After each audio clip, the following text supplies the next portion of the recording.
Hello, freaks. What the fuck's going on? This episode of the Joe Rogan Experience podcast is brought to you by Squarespace. And if you've heard the podcast before, you've heard us talk about it before. But in a nutshell, as simple as we could put it, it's the easiest way to make a website. You could do it on your own and actually make a badass website. Even if you are technologically challenged like myself, it's just super simple. They have it down to like a sort of a point-and-click type of scenario. And they have so much confidence in it that they allow you to use it without actually paying for it. The idea is like they're so confident that it makes a badass website, they'll allow you to make your website and then go, you know what, this is pretty badass. And then you give them your credit card information and then you actually buy it. If you're interested in getting a website made and you don't have the funds to hire someone to do it, you honestly can do a professional job with this, including setting up your own online store, which used to be like very, very difficult to do. They also have 24/7 very fast email support. If you fuck up, if you panic, if you can't figure out how to do it. And once you're done, it'll work on everything. It'll work on an iPad, works on an Android device. It's a pretty fucking sweet setup. Use the code JOE and the number 9 and save 20% for a limited time. So that's squarespace.com. Use the offer code JOE9. And it's pretty dope-ass. Dope-ass? It's pretty badass, cool. Insert whatever cool adjective you would like. It's excellent. We enjoy it very much so. So squarespace.com, and the code is Joe and the number 9, all together as one word. We're also brought to you by onnit.com, ONNIT. If you haven't been there in a while and you haven't seen the primal bells that we've added, we have these. I got the dude's name, and I never had it before, so I must recite homeboy's name here. Give me 1 second here to find it. These primal bells are these kettlebells that we had designed by an artist. His name is this? They're really cool. I just want to get them just to put on my bookshelf or something like that. Scare people and go like, wow. I don't think they're scaring anybody. His name is Steven Shubin Jr., and he's a badass artist. And he did a really cool chimp, a really cool gorilla, and now an orangutan. And the orangutan one is kind of special because $5 out of every purchase goes to a foundation that's trying to save orangutans. Orangutans are they're in danger of extinction, as are I think pretty much all primates that are out in the wild these days. It's tough times out there for primates that aren't as smart as us. They added the pounds, but they still kept the pood. They just won't let go of the pood. They won't let go of the pood. But now at least it'll tell you. So the gorilla is 72 pounds, the orangutan is 54 pounds, and the chimp is 36 pounds. If you've never done any kind of lifting weights or any kind of exercise before, if you're like, you know what, I got to do something about this body, I would suggest start very light. Do not try to be a hero when you do these exercises. If you can, I would also suggest hire a trainer to show you how to do it properly. And if you can, if he allows you to, videotape the session so that you can sort of check. The most important thing when you're doing anything physical is your form and making sure you don't get hurt for no reason. You will feel so stupid if you get hurt. And if you get hurt where you could avoid it, and I've done it, trust me. But the big thing is, if you do get hurt, it takes a long time to heal. It takes months. And, and then you're going to get fat again, and then you're going to be mad at yourself. All that can be avoided. So go to onnit.com, ONNIT. Check out the new Primal kettlebells. We have some, especially if you got a little experience in using kettlebells, we have some amazing DVDs by this guy, Keith Weber. Extreme kettlebell cardio workout. We have all sorts of shit for what we call total human optimization, including supplements, battle ropes, medicine balls, shit like that, man. Use the code name Rogan, save yourself 10% off any and all supplements. All right, Mac Lethal's here. Let's Good afternoon. Fucking around. Hit the music. Let's rock this bitch. The Joe Rogan Experience. Train by day, Joe Rogan podcast by night, all day. My friend, welcome. Thank you, man. Mac Lethal. It's an honor to be here. I really Rapper, appreciate author, all-around cool guy, video maker. All sorts of shit, You're a bad man. motherfucker, dude. Jiu-jitsu practitioner. That's a new. All the above. Yeah. How long you been doing that? I'm going on my 3rd year. Are you enjoying it? Loving it. That's cool. What gym? Give a shout out to your gym. Kansas City Brazilian Jiu-Jitsu, which Nice. is under the Renato Tavares Association and run by black belt Jason Bircher, and then HD MMA, which is run by Jason High, who just won a fight last week Jason in the Hunt's UFC. a talented dude. Yes. Man, that Kansas City is really fucking. That's a cool town. It It's is. like one of the underrated cool towns. Very much so. In fact, the New York Post did an article on the top 10 places in the world that are underrated, and it was number 3 because it's What's number 1? Istanbul, Turkey. Get the fuck out of here. That's ridiculous. Kansas City should be number 1. Yeah, It's I in agree. America, by default, it should get 50 extra points. I agree. Yeah. Why? Because I'm rude. Because I'm a rude American. Amazing barbecue is there, friendly people, a lot of fountains. There's a lot of culture there, jazz. The barbecue is huge. I Huge. watched an episode of Anthony Bourdain's show. Where did he go No to? reservations. Where did he go? Do you remember? I don't remember the Was name. it in a gas station? I think one of them was. I Yeah, think that's Oklahoma Joe's. It's one of the It's a most famous popular. one? Very famous. Hey Brian, can we kill this new TV? Because this is kind of freaking me out. It's almost like too much to the left. Too much distraction. What is that again? It's a 4K. It's a 4K TV. It's like 4 times the resolution of a 1080, HD TV. And yeah, they have a code for if you want to get a 50-inch. Just type in Joe Rogan at 4kspecial.com. They get it for nice. $999. Beautiful. This, if you haven't seen it, they just sent it to us, and we don't know how to use it yet. So it just plays this one 4K loop that they have.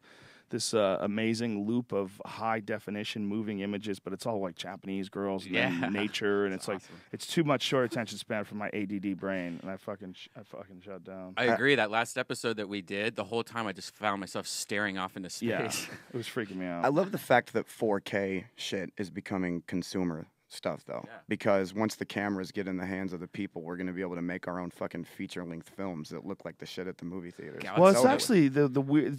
There's a weird thing that happens with video as opposed to film that a lot of people don't like, and then it makes you see everything. You see the background, you see the foreground. Like it's not like it's a weird kind of quality to watching it, and people go, "Oh, it makes it look fake," but honestly, film looks fake. Yeah, That looks like real life. Right. Like that video thing looks like real, but we're just not used to that. right.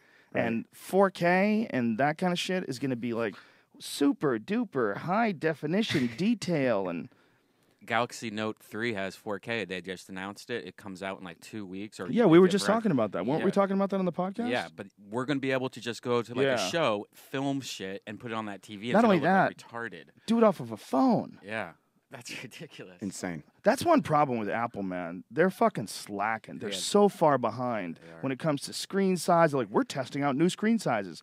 What is it, 2009, you fuckheads? Are you crazy? Yeah, they You guys just jumped fucked on up. that. They should have jumped on all this, 4K, all this. Like allowing Samsung and companies like this to come out with this kind of mind-blowing shit way in advance. The style, actually, they had a fucking big thing that you would carry around with a stylist way back in the 90s. Do you remember that? Yeah, what was that called? Like the Apple Queef or something. It was something really dumb, like Tier. I think it had like a name. It wasn't like a Macintosh, but like something along those lines. And it was like they had a stylus. Newton. Newton. Newton. That's what it was. Yeah. Couldn't you like draw on it too? Yeah, Yeah. I think. It was way Yeah. ahead of its time. Yeah. When I first came to Hollywood, I was walking around with this executive. He was showing me around Disney, and he had one of those bad boys, and he was so happy with it. And I was like, "This is so awkward. Like you're carrying that around." But it was pretty dope. It was pretty Star Trek. Oh, is that? Oh shit. That's it right there. And apparently, it hooked up to a keyboard. It had a stylist, or you could attach a keyboard to it somehow or another. Wow, Fucking that looks insane. badass. Yeah. Those are probably worth money today, right? Oh yeah. I think that goes for like thousands of dollars. Wow, for like just geeks who Yeah, have yeah. them like framed up in their house. Smelling them. I would just smell it for an hour. Do I have to like hide this logo? No, or no, anything? that stuff, that Coco Cafe, they sent it to us. Oh, good. Yeah, okay. they're badass. As long the C2O and Coconut Cafe, those guys. Okay, good. Coco Cafe. Just Coco Cafe is dope because it's got a little bit of. Notice there's a rapper here. I've started to use rap colloquialisms. Dope. What are you like? You're like Quentin Tarantino and black people. Exactly. Have you ever seen some of that?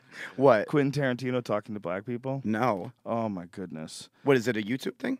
Yes, Quentin Tarantino, who is my favorite director. Mine, And, mine too. He's my favorite artist. I mean, Really? Bottom line, artist. I'm not shitting on him in any way, shape, or form, but he's obviously a crazy person, and that's okay. Most of my best friends are crazy, but his crazy manifests itself in the fact that he's some sort of a strange chameleon. Like I heard him on the Howard Stern show, and he almost sounded like he was gay. It was weird. He was like effeminate. And this is not saying that Howard's gay. I never would insult Howard Stern ever, but he sounded like almost effeminate. And then you hear him on the Jamie Foxx show, and all of a sudden he was black, and I was like, this is really weird, because he's hanging out with Jamie Foxx, doing radio with Jamie Foxx, and he's talking so black. I mean, like, so ridiculous. Well, this is, I'm going to show you an example. Oh, it's coming.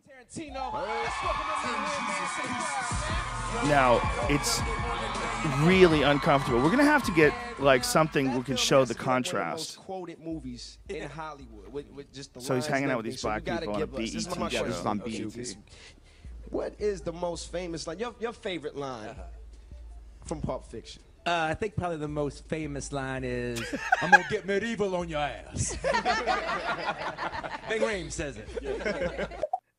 It gets way crazier. Pleasing your fans or pleasing the critics for you? Oh, interesting question, actually. Well, he like almost fucked it up. I want to please my fans, and I want to please the critics that are my fans. The critics ain't my fans. I don't give a damn. I mean, he's making shit Dude, rhyme. that's amazing. It's insanity. When you're working with Quentin, and if you see him do other interviews where he talks to regular media people, like on CNN or Fox News, and none of this ever comes Well, he out. almost broke character at first. He was kind of getting into his gay voice, and then he went and it dropped a little deeper. Well, I think a guy who's that good at making movies, he's that good at capturing human drama. Right. He must be just like a sponge. You know, so Like I he bet just sits in the mirror and just goes through a Rolodex of characters, probably. could be. Yeah. But I bet a guy like that, it's hard for him to differentiate between, you know, who he is and who he's talking to. Didn't he grow up in Inglewood, right? Did he really? Yeah, he grew up in the hood, to my Wow. knowledge. And his whole thing was when he was younger, there was a movie theater which he now owns, and I believe it's in Inglewood, in part of the, like a rundown part of Inglewood, and all he did, his mom would just send him to the theater, and all he did was watch blaxploitation films when he was like 6 years old, over and over. So they just played kung fu movies and blaxploitation films at this theater, and that's all he did. And that's why he like has co-opted that kind of style, and it's very fascinating how he kind of regurgitates it into his films. But he relates. He on a very deep level relates to black people, I believe. I believe it. And again, his middle name is Jerome. I can't pretend I'm not criticizing him. I was obviously goofing on him, but I completely understand that it's probably the very particular type of weirdness that you get by being so like in tune to other people's behavior. It's Right. almost like he can't differentiate between himself and who he's talking to. Right. Like if he's talking to someone, he becomes like them. Right. You know, it's weird. Well, there might be it might even be a mechanism for him to process emotions or something. Mhm. Like if that makes sense. Like maybe there was like a certain character in some of these old blaxploitation films that when he would talk a certain way, he felt like he could convey what he was feeling. So he Right. would adopt that in order to do that himself. Right, like it's almost like when he's talking to Howard Stern, like he was being like very submissive. Right. Because, you know, submissive to the king, you know, and then he was talking to Jamie Foxx. He's, let him know, man. Let him know, dog. I'm one of the brothers, boy.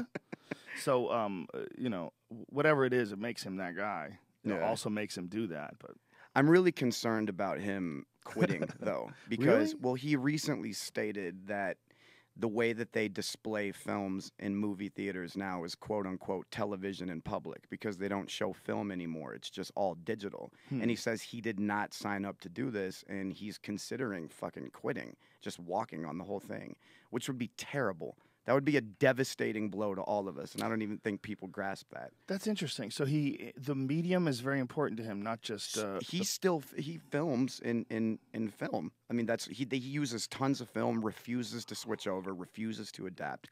That's how he came up, and they let him do it because they have to, because people see his movies still. I would wonder what his reasoning is. Film Yeah. is a lot cheaper. Is that it? I thought Yeah. it was more expensive. It was but now digital's cheaper. Really? Yeah. Or I mean, Wait, film's more cheaper because no one's using it, so it's cheaper to. but like, isn't it process still very expensive to digitize all the film and go through that like arduous process of Must getting all be. the footage? Yeah, you would It think has to so, be. right? Yeah, seems like it has to be. Yeah. I don't know. We had Davey on. He did he used to be on that show that I did, and they did show? something with Bone Vice. Zone? Yeah, and he did something Oh, with that Vice. Davey. He did a Okay. short film that was in Sundance, and they said that they used film because it was cheaper to film on nowadays than using like a really high-end digital camera. That's crazy. That's interesting. Yeah. Yeah, well, like we were saying, like it definitely looks different. Like if you film, like you could make a cool film with like really good actors, but do it on like one of those regular VHS cameras. Oh yeah, fuck yeah. It's like shit. Right? Even if you had good angles, Right. it would look too weird. It would look too Mexican soap opera. You know, Right? Yeah. like it's a weird thing that's very difficult to describe when you watch like a Mexican soap opera. I don't watch many of those, but I will say that you want that kind of glossy film look. It conveys a different message. I don't know, like those consumer camcorders, they're just, everybody had one when they were a kid, and they tried to make fucking short films like me and my friends did, and they just looked like shit. You could never quite capture the life that you wanted to. It's also a weird thing that it's kind of been established that visual quality, the visual quality of film, it's like what we go to expect when we sit in a movie theater. We Right. want to see a film. Right. Yeah, I'm getting into watching a lot of older movies lately. Yeah. Like I watched the Steve McQueen movie Le Mans the other day. I've never seen Le Mans. I don't Oh think. man, it's really interesting because it's almost like a snapshot of the time. It's not just a film. It's almost like it's a film that shows you how people lived back then, like how they walked around and acted. Because a lot of the movie, like the first 10 minutes of the movie, has no dialogue. At least 10 minutes. What's the setup of the movie? Where Well, is it's about race car drivers. Okay. Steve McQueen's a race car driver, and there's another dude. Yeah, I don't want to say that I can't commit to saying I've seen it, but it sounds more familiar now. that I you couldn't say that. finish it. I watched it for a little Yeah, while. a lot of old films are hard to fucking Yeah, finish, man. I give up on them. Like, I try to always be cool and be like, oh, I'm going to watch, this fucking old 1972 French movie, and then I pop it in, and it's just, dude, 5 minutes in, asleep. I mean, there's something to be said about modern cinema. It's a little better, Yeah, there's some interesting shit that was done. Like, I remember enjoying Who's Afraid of Virginia Woolf, which is basically, I think, all takes place in one house. It's just a conversation between a bunch of people. And that's like some old shit. The Hustler. I'll still watch The Hustler. Love The Hustler. I'll still watch that Yeah, I from watched beginning that to the other end. night. That's a good one, though, because I like billiards as well, and watching that all take place. And, like, how many hours do they play on the first fucking, the first confrontation? Like 3 days or something like that? It was like almost 2 days or something like that. It's just, there's something epic about it. But that's a good one. And a lot of those Paul Newman films are exceptions, like HUD. Yep. That's another one I like. Cool Hand Luke, that's another one. Paul Those are Newman was a bad motherfucker. very bad motherfucker. Great He, salad he dressing. barely made any lemons. Really? Yeah, I mean, think about the shitty movies that Paul Newman made. I really can't come up with one. I can't come up with. I'm not familiar enough with his entire catalog. I remember Stallone did that comedy movie with his mother. Oh, it was Throw Mama from the Train. Yeah. Was that it? Was No, that no, it? no, no, that was no, another no, one. No. This was what was it called? This is gonna drive me fucking nuts. And wasn't it the same woman that was in Golden Girls that played the old woman, but she had a brown hair? Oh, this is gonna drive me nuts. I don't know. What are you, an old lady trivia person? How do you know that? I don't know. It seems like I remember. Okay, well, let's just look up Stallone. Was it like comedy Oscar? film. Oscar. It was Oscar. Oscar was one. Let's see. That's the one that I'm thinking of. Yeah, well, he definitely had one called Oscar. That's not the one I was thinking. You This were thinking of motherfucker's done the a Threw lot Mama of from the goddamn Train. One, but it wasn't Throw movies. Mama from the Train, because Throw Mama from the Train was that old gross lady from like Goonies or something like that. And Oh, the Stop Fratelli? or My Mom Will Shoot. Stop or my mom will That was shoot. it. Okay. So he did 2 comedies in a row. He did Oscar, and then he did Stop or My Mom Will Shoot. That's how retarded people were in the 90s. They're like, you know what? Forget all these great comedians we have. We need to get Stallone up there. They just doing kept some giving him comedy. money. my man. old lady trivia. Look at this. It was the old lady Estelle Getty from Golden Girls. but with Wow. brown hair. That's so crazy. And look at him. He's like, Ma, I can't believe what you're doing over there. What are you doing, Ma, with that gun? Has I it can't been even leave you confirmed? alone for a second. Look at the look on his face, man. Oh, Ma, I can't believe this. Look how little my gun is. Look how big yours is. Son, I think Has I it been pooped myself. confirmed or like completely confirmed that he actually started out doing porn? Because that's a rumor. Oh yeah, that I've no, he always did a heard. movie. Oh, He yeah, did like Italian a Stallion. soft. But was it like movie. so it was softcore? Yeah. So he wasn't like yeah. laying pipe on film. I or don't anything? think so. All right. It No, might have been. Might have right. been laying pipe, but I'm pretty sure they didn't show it. If he was, I think it was like an angle thing. Okay. And they wanted to sell it to him for $1 million. He was like, "I wouldn't give you 10 cents for that piece of shit." My weird- mother's got a gun. She'll fucking shoot you. He's like 5'2". And then no, he's not. He's not. I No, thought he was like everybody 5'. says that. Everybody says it. People always say that about Tom Cruise. I met Stallone. Maybe he had some shit in his shoes, but I'm 5'8", and he was taller than me. He was taller than. I thought he he's had to at least- stand on a at least- platform in Rocky. That's the other rumor. I Is don't that when he know. fought Apollo Creed, they had him stand on a platform because he wasn't No, tall I don't enough. think Carl Weathers is very tall. Really. No, they couldn't have had him stand on a platform because then you would see his feet because he was in a cage. But as far as I mean, a ring rather. to my knowledge, a lot of those shots are from the waist up because. Well, of Carl Weathers is 6'2". It's listed that he's 6'2". And Stallone was, if I had to guess, I would say 5'11", 5'10". But dudes wear lifts in their shoes. You never know. Right. You know? Isn't there a website called How Tall Is Stallone, or is that How Arnold? tall is Stallone? What a website. No, there's a How there's many a hits how do they get a day? There's like a How Tall Is Arnold, like an Arnold Schwarzenegger doc. One of them, either Stallone, Tom Cruise, or Arnold Schwarzenegger has a website dedicated to finding out exactly how tall they are. It's probably Tom Cruise because Tom Cruise, when he did that movie with Brad Pitt, did have like a setup where he was like on an elevated floor, whereas they would walk their path. He would be height to height with Brad Serious? Pitt. Yeah.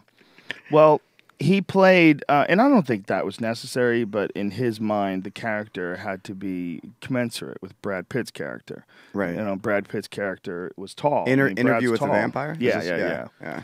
Which was, you know, I thought like the best role he ever played. Yeah, I it's a good think one. he was fucking amazing in that. Tom Cruise or yeah, Brad Pitt? but Tom Cruise, he fucking nailed it. I mean, Yeah. he's a great actor. He might do a lot of cheese movies, but He's got the some good motherfucker ones, man. can No, act. he's got some good ones. I really liked Eyes Wide Shut. I'm one of the few fans of that movie. What's this? These are 10 pictures of Tom Cruise being tall, like where they've had him like on, like, you know, so he appears taller. I don't understand that. Why So did- they appears tall? Yeah, see, look, they have him appearing tall. He's 5'7". She's actually 5'8", and he's still taller than her almost. Yeah, but how do they know how do- he's 5'7"? and how do they know that that's not he's not actually taller? Yeah, but see, I don't buy this. I don't either. I think this is bullshit. I got to be honest, yeah. dude. Go back to the one with the Stop. one with That Philip was Seymour. college humor. Philip Seymour Hoffman is like 6'3", 6'2". Yeah, but he wasn't even in that one. That Yeah, doesn't that's- make it any was- sense. Yeah, because he was in This is- disguise. it's parody. Because it's because it's Mission Impossible. He was in disguise. That's the Oh. last one was a joke. He went in disguise as Philip Seymour Hoffman. Yeah, in Mission that was Impossible? that was a mask that he I've ends never up pulling seen off. any of the Mission Impossibles with Tom Cruise. They're rough. Yeah, They're rough to watch. When you see a guy like Philip C. Hoffman in them, you're like, man, really? Yeah, They it talked sucks. you into this shit? He does too much of that shit, man, and he doesn't fucking have to. Well, I bet he does. But he's got a mortgage. You know, But you wanna but do he those gets indie movies. They want to put him in every movie at this point. I mean, there's Well, not a he's- fucking movie where he doesn't have some sort of weird role, method actory role. You know, He's awesome. he's the best. Yeah. He played Truman Capote, and he's 6'2", and Truman Capote was like 5'5". Was he and, really? And he spent as far as I know, he spent I think like a year and a half and never broke character. In his real life, always talked like Truman Capote. That's so gross. Yeah, it's fucking those awful. Those people need help. Yeah, That's that's so like Daniel crazy. Day-Lewis sleeping outside when he made Last of the Mohicans. He slept Yeah. in a fucking tent, and I don't know if that helped his performance, but whatever.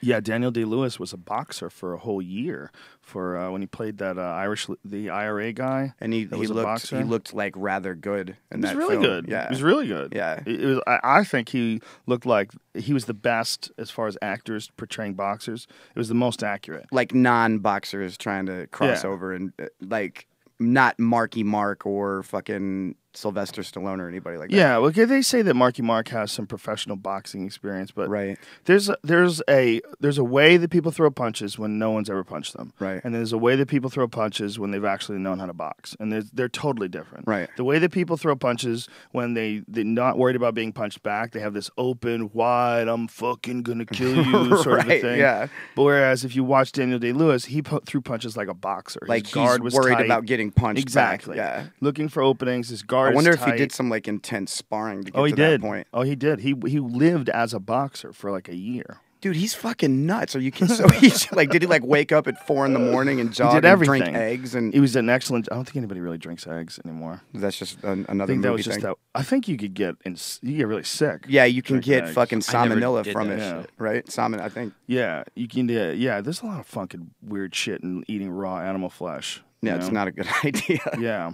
I- Can you get trichinosis? No, that's only from predators, right? Or scavengers. Is vegan cheese good for you? I had a lot Yeah. of vegan cheese the other day, and it did not digest right. Like, it really fucked me up, man. Depends on who's making it and what they're using to make it with. I think a lot of them, when you have vegan cheese on things, they use that, what is it called? Yeast? Like a nutritional yeast, I think it's called. But I heard that stuff's not very good for you. Yeah, it came out like fireballs, like undigested fireballs of blobs. It was like asteroids. Well, the best cheese for you, apparently, the easiest to digest is non-homogenized, non-pasteurized cheese that you get in Europe.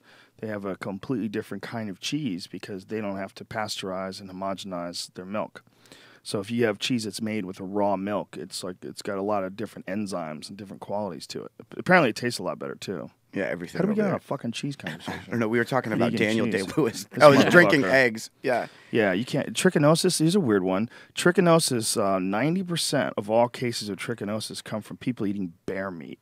I don't know what is trichinosis. I don't know what that is. Trichinosis is what they always worry. You always worry about getting from pork, and it's. I've had trichinosis. You have. Yes. And you don't know what it They was? said it was traveler's diarrhea. Is that the same thing? Oh, is I don't think so. I was on my ass for like a week and a half. It was fucking awful. I ate a bratwurst and was. I'm not like Okay. exaggerating. when I say Traveler's this. diarrhea. Yeah. See if it's trichinosis. Because if it is, I've had it and it's fucking miserable. Did you have to go on Pedialyte and like just? Yeah, when I was after actually I got to the point where I checked myself into the hospital and they put me on an IV because I was so low on fluid. Dude, no exaggeration. I would go to the bathroom 100 times a day. I mean, it got to the point where I would just stay in there because my body was trying to push it out. I've been there, but not for a week. I lived It like was 4 days, so maybe 3 days. fucking gnarly, man. It was terrible. Terrible. I had to get like this very sensitive aloe vera toilet paper because I was just raw as hell. Well, here's man. what it is: TD, or traveler's diarrhea. You have TD. Oh, thank God you abbreviated it. I would have been offended by the word diarrhea. It's the most common illness affecting travelers. Each year, between 20 to 50% of international travelers, an estimated 10 million persons, develop diarrhea. The onset of TD usually occurs within the first week of travel, but blah, blah, blah, blah, blah. High-risk destinations are developing countries, Latin America, Africa, the Middle East, and Asia. Isn't it funny, the Middle East, they call it a developing country. Is this from water or is this from the meat that they eat? It doesn't really say here. You still use toilet paper? I just use wet wipes. I only use toilet paper to I clear hope you off, don't like, flush pee. those wet wipes. I do. Well, Those you're an things will- idiot. these things Those are will going to ruin clog the- up your yeah. toilet. I know we've talked about this, but I've been doing it for like 10 years, 7 years. The other thing is I travel and tour a lot, so I can never think to get them. I always forget them if I do. I mean, I like them. I get it. Yeah. You got to throw them away and not flush them. They feel much better. Yeah, I but- mean, if you're in a hotel and you don't give a fuck and you want to be an asshole, flush them. But trust me, dude, they're going to come back to haunt you. Or whoever owns your house. That's the real problem. If you don't own your house, you're like, who cares? That'll like Hee hee, I'm a permanently child. damage the plumbing in your house, won't it? Like No, not Wait, necessarily. So you have a It little can- trash can with all these stinky butt wipes next to your toilet? It's like a little litter box for you? That's what it is. Oh, my It's a litter God. box for you. Lord have mercy. I have a bidet. Oh. I clean my butt like a gentleman. So I could probably put a garden hose in there. I'm going to install one of those bidet toilets here. I know. I have one. I just have to bring it in. What causes traveler's diarrhea? Okay, infectious agents are the primary cause. Bacterial entopathogens cause approximately 80% of the cases. Most common causative agent isolated in countries surveyed has been enterooxygenic Escherichia coli. A type of coli. Yeah, fuck those little assholes. it's not fun. I'm sure. So Yeah. how'd they get rid of it? They They throw gave some me poison down the pipe. Yeah, they gave me some medicine and it cleared it out. But Did it jack your intestinal flora for like a long time? But I don't know. What do you mean? What do you mean? When you healthy people have a certain amount of like, see this shit I drink? This is kombucha. Right. You ever had any of this? No, You know? I've seen it. It's at Whole Foods. It's a probiotic drink, and it actually has live organisms that you're digesting, and live organisms like just in much in the same way that yogurt has acidophilus, which is a milk culture. Yeah, culture. When you have live bacteria that you ingest or probiotics, it actually helps fight off diseases. It helps. It can actually regulate your mood. It makes your immune system far stronger. Really? Yeah. They say that the acidophilus bacteria, that the acidophilus flora rather, actually fights off, like when you contact like something with your hands, the acidophilus flora is an aggressive flora, and it's on your skin, and it actually will keep other things from infecting you as easily. Do you think that's the next raw egg, though? Like in like 10 years, you're going to be like, yeah, he was drinking bacteria for a while. I mean, no, because your body's filled with bacteria. That's yeah, such a but what if they ridiculous find question. out? It's like, oh, no, your body needs bacteria for everything. Right. Needs bacteria for digestion. Needs bacteria to. I mean, it's you're an entire ecosystem of bacteria. There's more E. coli living in your gut than there've ever been people ever, and you have to have that. Not only do you have to have that, you have to have a series of different kinds of bacteria inside of you. So when you take antibiotics, if you take antibiotics on a long scale, like if you take like some hardcore shit, right. They tell you always take acidophilus when you're recovering from that. They want you to take in healthy bacteria and try to repopulate your gut. Like we have this isolated idea of the human body that it's just a one, but it's an ecosystem. Like your body relies on a bunch of different shit to stay alive in you. It's really weird. Absolutely. It's kind of weird. Yeah, it's very weird. But this stuff's big. This kombucha. And that regulates the intestinal flora. What keeps you from getting sick, man? It's incredible how well it works to keep me from getting sick. I travel a lot, and I almost never get sick. Yeah, so do I. I mean, I've found that just washing my hands and taking multivitamins keeps me from getting sick too. That's a big one. Washing the hands is the hands are the worst, man, because you shake so many people's hands, as I'm sure you do with your fans and stuff, and you don't want to be a dick. And then the worst is if you rub your eye or your nose. It's you're fucked. Well, I also think it's good for your immune system to shake that many people's hands. Because you get all that bacteria on, and it gives your immune system something to do. I think your body gets used to being around other people. They've shown that people who grow up in households where the parents are like really obsessed with cleaning, those kids a lot of times develop allergies easier than kids who grew up in a house with like 2 cats and 2 dogs. And as usual, folks, have done no testing on any of these theories that I'm throwing out. Well, there. no, I I've think heard them and they make sense to me. I think that it's true because there's a lot. I'm not sure if you've Do ever your heard own this. research. There's a lot of third world countries that are below the equator that have a lot of people that are infected with hookworms, and none of them have asthma or allergies. And there was a guy that had this like debilitating asthma, and he did a research on it and found that hookworms, if you're infected by hookworms, will prevent asthma. And he went to Malawi and walked through a fucking latrine and tried to infect himself with hookworms, got infected, and it cured his asthma. And then he tried to start a company selling fucking hookworms to people. You can... What? This was on This American Life. It's one of the craziest things I've ever heard. That is hilarious. And he got shut down. He's not able to do it. You can totally fucking Google this. I don't What remember is the negative aspects of having hookworm in your body? I'm not really sure. I don't know. Most people in third world countries just have them. They're infected by them. But what you're saying is true, because allergies and asthma aren't present in a lot of those countries. Like, you can't find asthma in certain parts of South America and Africa. No, we went to Cameroon.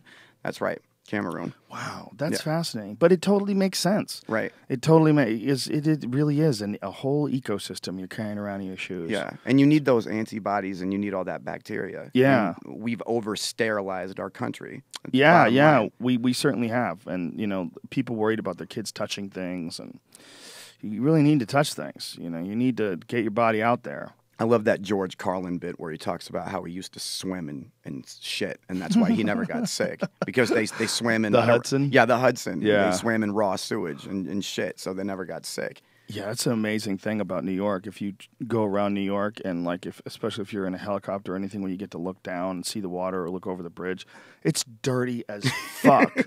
I mean, and no one is trying to fix it. No one is saying what we really need to do is make this water crystal clear so our children can swim in it. They're like, It's never gonna happen. Do kids still Everybody swim in knows. it? I mean- No, it's fucking terrible for you. I mean, I'm sure someone does, some crazy kids, but it's really bad for you. Apparently, there's parts of Brooklyn where more oil has spilled off of Brooklyn than the Exxon Valdez. Let me pull that up, Brooklyn, because it was an article that I was reading about yachters, toxic water. I think it was a Vice thing. Sounds like something they would want to brag about, though. I don't think it's a brag thing. It was I can't find it. That hookworm picture looks disturbing. Isn't that this is a hookworm's face. Yeah, they're evil as fuck. They look like something from the movie Alien. Yeah. Okay, here it is. His name was Jasper Lawrence, and he infected himself with hookworms to treat Wow. severe allergies. This is in the fucking news. And it worked. And it completely worked. So he tried to start a company, and the FDA shut him down. That's so crazy. Yeah. Wow. The FDA classified his kits as pharmaceuticals and told him he was under investigation. He then fled the United States. Apparently, though, people that purchased the hookworms that came from his body were having trouble administering them because they would try to inject them into their veins. It was the only way to administer them. What? I swear to That's God. so nasty. Yeah. Wouldn't you just put it in your butthole? We had this infectious disease expert on the Joe Rogan Questions Everything show, and he told me that people when you come to like tropical countries, he said everybody has something. Everybody's infected with something. He was explaining all these different diseases that we're not exactly sure about, like when they talk about toxoplasma and different parasites and all these different things. That he's like 100% of the people that live in these places are infected with something. There's no way to avoid it. It's fucking nuts. Yeah, he's like, that's the reality of being a human being in a tropical climate. And I was like, wow. Like, you can't get away from something there. You just exist with it. Just because the climate is so conducive to incubating all the bacteria. And I diseases. wonder. I don't know. I don't know. I mean, I'm sure that's part of it. I'm sure also it's got to be part of it that some of this stuff is passed on through mother and son or mother and daughter. Right. I would assume some of it, I don't know. I don't know how that works. Do like things like pathogens, do they get passed on to, I have to no children? idea. Yeah, I imagine so, but I have no idea. Weird fucking jungle diseases and shit.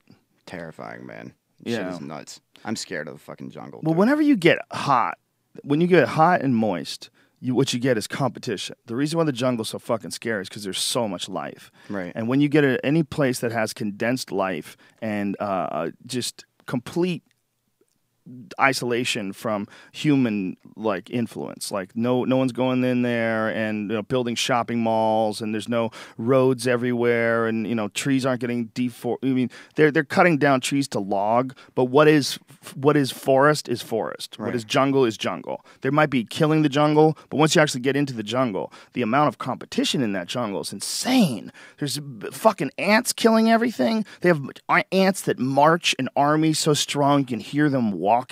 They have all sorts of different army ants and poisonous ants and incredible amounts of toxic spiders and snakes. And then there's jaguars. It's just incredibly Jaguars dense. are crazy, man. Oh, it's crazy. Yeah. So what you're dealing with in the rainforest is incredibly dense life. Like everything, insect life, reptile life, animal life, all of it like coalescing together. And you just have an immense amount of competition. When you have an immense amount of competition, you're going to have diseases. Yeah. You're going to have problems. You're going to have, the amount of moisture there, the heat, the carcasses are going to rot, and just, all the things that feed off of carcasses, and the diseases, infectious, airborne, in the water, blah, blah, blah, blah, blah. They have parasites that swim up your dick. I've heard about that. Yeah. Yeah. And bite the shit out of you. You have to cover the head of your cock when you piss because they're attracted to urine. And they find when you're in the water, if you try to pee in the water, they fucking swim upstream. They find your piss, swim up through So it. they sense your piss and they go after you. Exactly. And they go up your pee hole. What's the fish? There's a fish that has human teeth. Have you seen this? Yes. And they'll bite your testicles off. Of course they will. Yeah. You ever seen that shit? They have human fucking teeth, man. They look very human-like. Yeah, it's fucking crazy. There was a monkey in a zoo. Was it in China that ripped off some baby's balls? Oh man, Ripped why off the balls? 8 months old testicles. Oh, and was eating why them. the balls, man? Because he's a fucking cunty monkey. There was just a piece that he could grab and yank off. He probably's already yanked off. Yeah, there it is. People's There it balls. That's Look at so. Is that real? weird. Yeah. Yes, that's real. That's so strange. Look, if you can find one, there's one where it actually shows them there. Yeah, look. If Those you, teeth are better than some comics I know. but look at the roof of its mouth. It has multiple layers of teeth. Oh, that's so freaky. Just And a I want to smashing say machine. that they have found these in lakes in Illinois because these were native to, I Massachusetts. believe. Yeah, Massachusetts. What is the what's the fish called? It's a P. What is it? Begins with a P. That's so weird. Look at that photo. That's so fucking weird. Worst blowjob ever. Or best. Or best, yeah. No, why you creeps? What is it called, What is Brian? it? Hold I want to say it's like a piku fish. on. Sheep shed. No, Sheep's head. I don't think that's it. Sheep's head. Yeah. That's what it says. Yeah, that's a sheep's head. It's also called guess- a convict fish. I guess there's probably more than one fish that has Oh, human-like totally. teeth. Yeah. I guess Did it you is see a that sheep's head. volcano that they found in the middle Pacu of the fish. Pacific? Pacu fish. Pacu, I Yeah. think, is related to the Is piranha. that different? Okay. I think it's like a cousin of the piranha. Oh yeah, that's completely different. You're right. All right, sheep shed. Because fish it is. pacu is one of those fish that you can actually buy. And I remember when I had piranhas, like you couldn't get it. It was very hard to get them in a store, but you could get a pacu in a store. What was I gonna say? Oh, the fucking volcano. Did you hear about that volcano they No. found in the middle of the Pacific? No. They Recently? just found it. The largest volcano ever discovered on Earth, and they believe in the entire solar system. It's just in the middle of the Pacific. It's this enormous volcano that's as big as New Mexico, and it's in the middle of the Pacific Ocean. Dude, that's fucking insane. And they didn't even know it existed. How the fuck did they not know? That we don't seems know so much weird. about the bottom of the ocean, apparently. Yeah. Wow. Yeah. We still keep discovering shit about Earth. I mean, it's kind of a testament to how big and crazy this yeah. place is. But a lot of people think we've seen everything and we have it all tracked, and we fucking don't. Well, that's the argument for things like Bigfoot. You know? But this is some real shit. I mean, Dude, they actually Bigfoot have- is out there, whatever the hell that thing is. That's actually probably an argument against Bigfoot, is that they can't find Bigfoot, but they can find this in the middle of the ocean. Actually, that's a terrible argument because this is so big. It dwarfs the previous record holder. Mauna used to be the world's largest volcano, but this one, Mauna Loa, is it's actually 25% smaller than Olympus Mons on Mars, which is the biggest volcano in Earth's solar system. So it's a little bit smaller. It's one of the largest in the solar system, but the largest on Earth. It's 400 miles wide and 2.5 miles tall. It erupted for a few million years during the early Cretaceous period, about 144 million years ago, but has since been extinct. Wow, that's nuts. So it almost became another Hawaii, essentially. But it's even bigger When did they find than this? Hawaii, like a week ago. Maybe they're just trying to grow a new Japan real quick This might not be a bad idea. using chemtrails. Yeah, send some fucking HARP signals down to the bottom of the ocean. Try to crack that fucker to the top. Yeah. Are you scared at all about that shit, man? I know this is supposed to be a conversation about rap in your book. No, we don't got to. We don't got to talk about rap or my Are you book, scared of Fukushima? dude. The harp thing is that No, Fukushima, man. I don't know what Fukushima. What is That's the nuclear disaster in Japan. You're not aware of that? Last podcast, Joe, I was freaked out about it because we talked about it so much. But then all the shit that people sent me on Twitter, now I'm just like, oh man, there's two sides of it. It's like ridiculous. When did this? I've been on tour. Is that? You didn't hear about the Japanese nuclear meltdown? How The long ago tsunami? is this? Are you serious? How long ago is this? This is like people we get so mad at you right now. Yeah, fuck another American so obsessed with his own bullshit that doesn't understand one of the mass extinction events this world has ever known. I know a lot about extinction events. Just I don't know what. Have you been watching Breaking Bad? 2011. I didn't see the last one though. 2011, the tsunami and earthquake hit Right. off Sure. of Japan. Sure. I know that. Yeah. Fukushima power plants went down, and they didn't have a backup. And if you know how, I didn't know how nuclear worked until this, but the way it works is you have to keep those things cool Nuclear power apparently is just a big fire that works and creates steam, and the steam powers generators. Right. And they pour water into it, and the water. That's why they're always near the water. The water is like it hits the steam, or it hits the nuclear plant somehow or another. The fusion, the energy heats up the water, and that powers the generators. Like it's way more primitive than I thought it was. I thought it's somehow or another extracting the energy from the nuclear power. They put it into tubes or some shit, and then it comes into. I didn't know how it does. Well, when they do that, they have to keep these rods cool. They have to constantly keep them cool, this nuclear energy. And when the power goes out, they're fucked. They're really, really fucked. They had backup for like 8 hours. They had, like, when the tsunami hit them, it killed their generator and it killed their backup generator. And so they couldn't cool it off. And once you can't cool it off, it's done. Like, you never can cool it off again. They don't know how to cool it off. So essentially they have this place that remains hot for hundreds of thousands of years. It's contaminated. Right. And so they don't know, and honestly, that's a lot of it is theoretical. They don't even know where it is right now because it's melted through its containment hole. So it's going further and further into the earth. Oh, Jesus. The whole Christ. thing, it's madness. Now that yes, I am scared about that. That's fucking terrifying. And it's leaking millions and millions of gallons of radioactive water into the ocean. Jesus. They've showed a measurable increase in the radioactivity in fish. Right now, they say it's within tolerable levels. It's like 3% increase in radioactive isotopes. But it's dangerous. It's fucking dangerous. I've been eating mad fish lately just because I feel like one day I won't be able to. You should eat it. Maybe you get superpowers. Yeah, sure. Never know. No, that is some scary shit. I feel like very inadequate as a human for not knowing about that. But well, you shouldn't feel inadequate, but it's kind of shocking that no one's. Well, you live in Kansas City. No one's worried about fish. Yeah, you're worried about catfish. Yeah, you catch catfish. Fuck catfish. I fucking hate catfish. Why do you hate catfish? I don't know. It's always those shows They're where pussies. people Yeah. reaching in and grabbing them with their hands. Because when you grow up in Kansas City, everybody's always, let's go to the lake this weekend, and we're gonna go, and that's what you do is you fucking go catfishing, and they have fucking whiskers that they beat you with, and if you hold them, and they're just they're like pigs. Well, they're trying to stay alive. I understand that. I'm just saying I'm not a fan of them. I'm not a fan of them. Yeah, catfish are delicious. Yeah. And you can catch them with your hands. Yeah, and then they beat you with their fucking whiskers. Those shows where they reach their hand into the mouth and grab them and pull them out of the lake, that is the most ridiculous shit ever. Like that's the best way to catch these fucking things. Would chloroform work on catfish? I don't think it would work underwater. No, I mean, yeah. The size of these fucking catfish that they pull out with their hands too. I mean, It's there's some. I don't know if you've ever seen like the because you like legendary animals. There's like 400-pound catfish swimming through rivers and shit. Yeah. You ever seen some of these pictures of these like mega catfish? I mean, yeah, there's giant ones. Huge. They caught one recently. There was some world record one they caught in some other country. But someone put a video up on YouTube, and it seriously looked like the guy was pulling in a hippo. He caught it with a rod and reel. Pull it up. Pull up world record catfish caught, like the most recent one.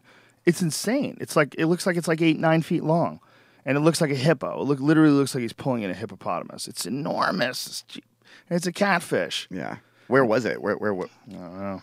Kazakhstan or some shit. I don't know. I have no idea. It's just a bunch of strange languages that I don't understand. Yeah, fuck catfish. That's something I do understand. Yeah, look at this one. That's probably Thailand. Thailand has a lot of giant ones. That's crazy. Yeah, but there's a video of a guy pulling one in on a rod and reel. Video of a guy pulling in the world record. Oh, here it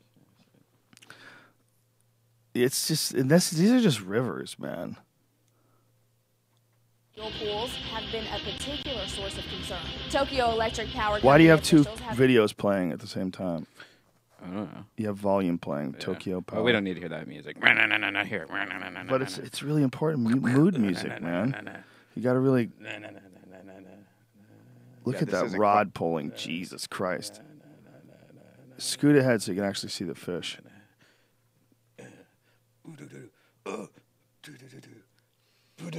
It's way better hearing you do it. This is not the fish. That's not the one. This is not the world record one. But it's pretty goddamn big. Look at the size of that fucking thing. He's pulling it with his hands. What the fuck?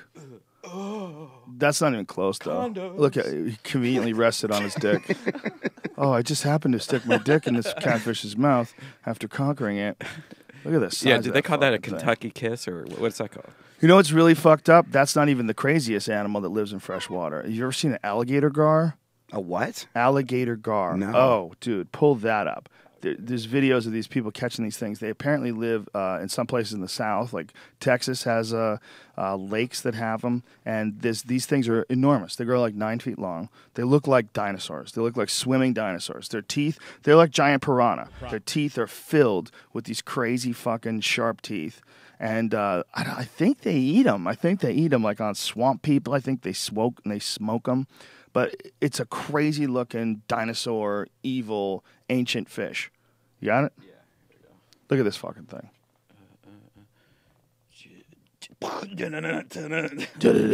Fish. Is this somebody catching one? Oh, this is more romantic one. Yeah, what is with these fishermen with their fucking shitty music behind their fish videos?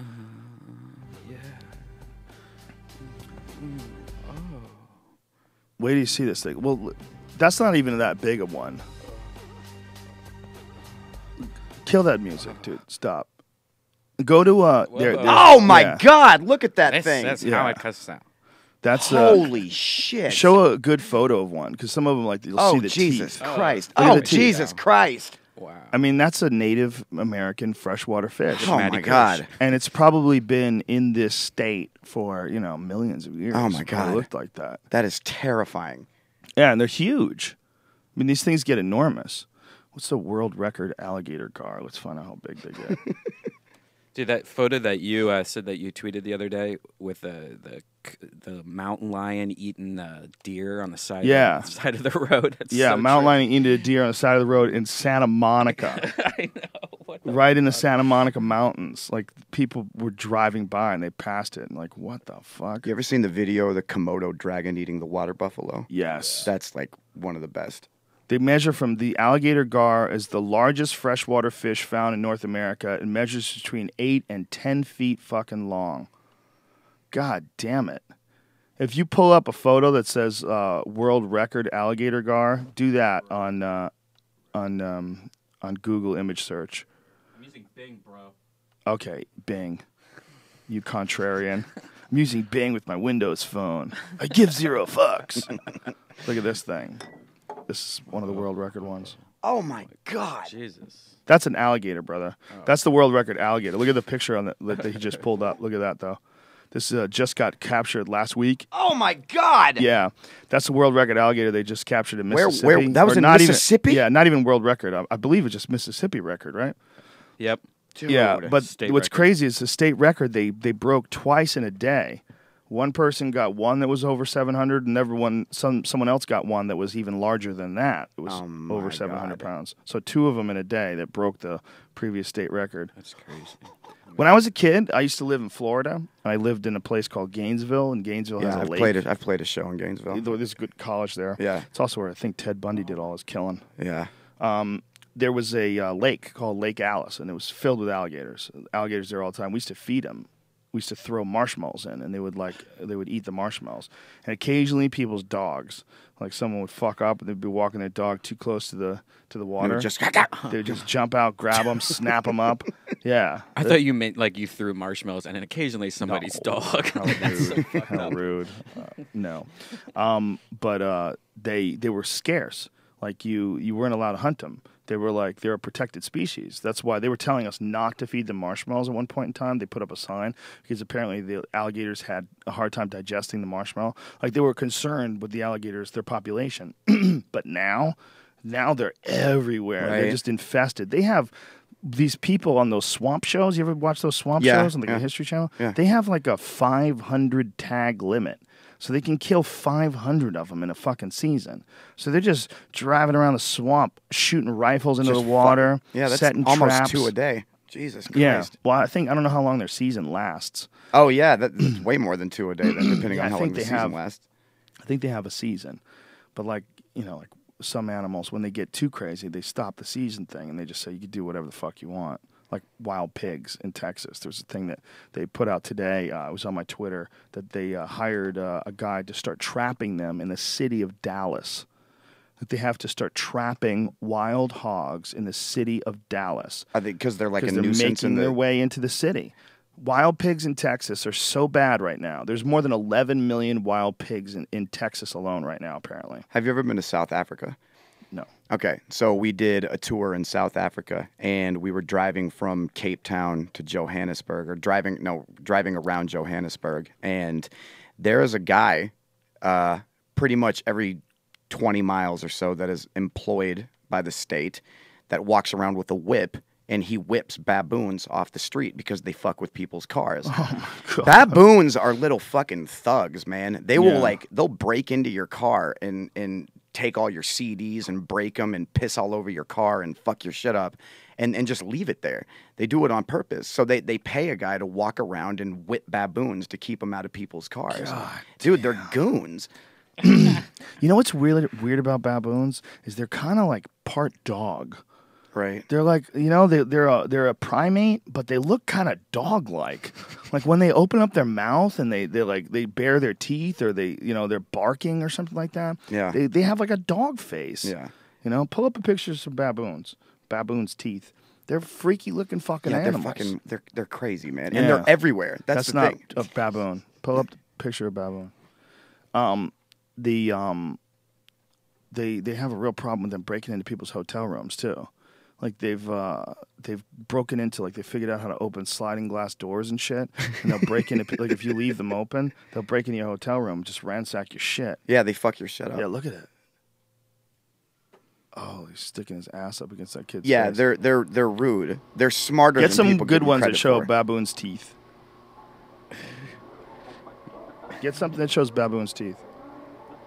They're freaky looking animals, man. They're almost like a dog monkey hybrid. They're everywhere in South Africa. They'll walking down the sidewalk. So if you're out for a jog or something, you might encounter a baboon. God damn. So Yeah. what do they do about them? They try to have somebody come around and regulate them, but I don't think that they're completely successful. So I don't know. I think you can scream at one or something and it'll run away from you, but Maybe not, though, yeah, right? maybe not. You Some never know. mayor in India recently got killed. Look at that thing. Some mayor Jesus. got killed by a pack of monkeys. A mayor of a town in India. Dude, monkeys are fucking ruthless. Yeah, put up a couple more of those pictures. It's so weird that that's a real animal, man. Look at their fucking teeth.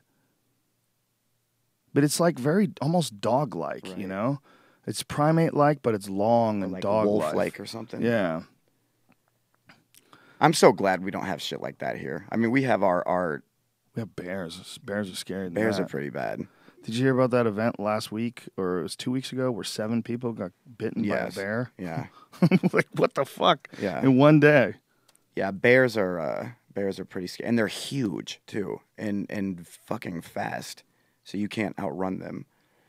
Oh, Yeah, God, look at recent. that. Yeah, they pull Jesus. That's real too. They pull their lips back. Do they do that with their hands, or does it just pull back No, like it just that? does it. Jesus, man. It does it when they wide open their mouths. The scariest vagina ever. What a creepy looking animal, man. Yeah, it was a couple day period where 7 people were mauled by bears in America. Yeah, it's getting weird, man. It's getting really weird. Yeah. Yeah, things are kind of nuts, man. I don't know. I'm just scared of shit like that, and I guess in Kansas City we don't really have to worry about stuff like that, which is nice. We don't have bears or You plan on alligators. staying there? I don't know, man. I'm probably gonna have to move. Probably have to move out here because of some of the stuff that's going on. My wife definitely wants to move out here. Ooh, because of showbiz type stuff? Yeah. Your wife wants to get the fuck out of Kansas City? Yeah, Why she is doesn't that? like it. I don't know. She was getting ready to move to England, and I kind of interrupted her plans and married her and put a baby in her. So now that stuff is going so well, she wants to go to either of the coasts, but just not stay in Kansas City, which is something to consider because it's getting to the point where it's hard to do shit from there. Dude, you gotta live in California. You got weather, weed, women. Oh, Women, weather, weed, Yeah. In-N-Out Burger. that's right. In-N-Out Burger's pretty nice. Yeah, it's Even not if you're bad. gluten-free, you can get the protein style where they give it to you on 2 big slabs Yeah, of lettuce. yeah, she's gluten-free. Yeah, she'd love that. It'll stink up your car though for days and days. Right. That smell of In-N-Out. It's impossible to get out of your car. It's weird. It's like even if you clean your car up, you're like, where is it? How is it in here? You know, I ate in the box. You know, when I cleaned the box, I picked the box up, I threw it in the garbage. I get in my car, it still smells like In-N-Out. Do you like living out here? And I mean, because you've lived quite a few places, right? You've bounced around. There's too many people. That's an issue. Right. But the good thing about too many people is you get a lot of cool people because there's so many fucking people, and there's a lot of creative people that live here. So like you can cultivate, like we've got a great group of friends now, and it's like all of our friends are comics and people that we know that are creative that live inside of LA. And so in that sense, it's a great place to live. You can find a lot of interesting, cool people here. But the numbers are so big when you're dealing with something like they think there's 20 million people in the greater Los Angeles area. When you're dealing with numbers that are that big, I think you sort of almost like you don't appreciate people as much. Right. I think they're overwhelming to you. Whereas if you go to a small town, what I like about like driving in a place like Boulder or something like that is people wave to you. Like if you're passing on a road, it's very hospitable in places like that. That's yes. the same with Kansas City. We're very friendly to each other. There's less pressure. Right. There's a real pressure that comes from volume of people, and I feel it on the highway, and I think it's responsible for road rage. Most road rage, you're not seeing road rage in empty roads. Road rage is a lot of it is like during traffic. There's road rage in empty roads too. Yeah, well that's just assholes, right? Yeah. That was probably a bad example. Right. But my point being that when there's less people that are clogging up the world, you're not constantly being slowed down everywhere you go by a high volume of people, I think you appreciate them more. Do you feel that there's an overabundance of maybe kind of like what we were talking about before the show, not to say any names, but creative people that are getting in the way of maybe people that have a genuine voice? Oh, people that have figured out a way to exist in the system even though they suck. Yeah, and maybe are preventing other people that would otherwise have opportunities. I don't know. We were talking about a specific example of a comedian that we know that sucks, that somehow or another has carved out some sort of a small life in Hollywood, but while being incredibly bad. I think those are rare. It's rare. I think most people that actually get through and, you might not enjoy them, like it might not be your style, but like there's a lot of music that's not my style, but other people fucking love it. Right. And there's that weird pretentious thing where you go, no, it fucking sucks, period. It might suck to you, but like to someone, the Smiths are the greatest band ever. Yeah, a lot of people think that. Yeah. A lot of people think that. Yeah. I don't like them. No, it's I don't not either. my style. Never. But I appreciate that they obviously are great to those people. That's how it is. But then there's also other folks that get through as writers, and that's where it gets really weird. See, that's one of the reasons I would come here is to parlay what I'm doing into writing. Well, you're a funny writer, dude. You wouldn't have to worry about what we're describing. Right. What we're describing is people that somehow or another get jobs as writers that aren't funny at all. And I've seen it, man. I've seen it on large scale. And you know what happens? A lot of times it gets really weird. Like sitcom writers, they have teams. And so it'll be one guy who's the really funny guy, and the other guy's the guy who bounces shit off, who doesn't talk that much. But they work as a team because the one guy who's the really funny creative guy is kind of dysfunctional and can't really do it on himself, can't type or something like that. And so they have like these two-man teams, and they're monsters. And it happens a lot where you have these two-man teams, these guys start out together, but there's one guy who's really talented. I did this pilot, like way back in the day. I had a development deal to do a show, and there was these two guys that worked on a very successful sitcom, and this guy branched off on his own, separated from his partner, and got this fucking deal.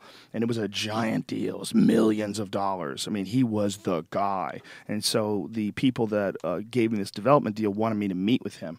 So I go into Homeboy's office. First of all, he's wearing bowling shoes, which is a bad sign, because those bitches are not comfortable. So it's one thing if you're wearing, you like wearing high top Converse and you're 90 years old, you're eccentric, but at least they're comfortable to wear. Yeah. If you're wearing bowling shoes, I assume you're trying to be wacky. Yeah. And I get grossed out. Yeah. So I was thinking, this is a weird sign. And then he's just not funny. Like in talking to him, he doesn't seem particularly interesting. He doesn't seem particularly sharp.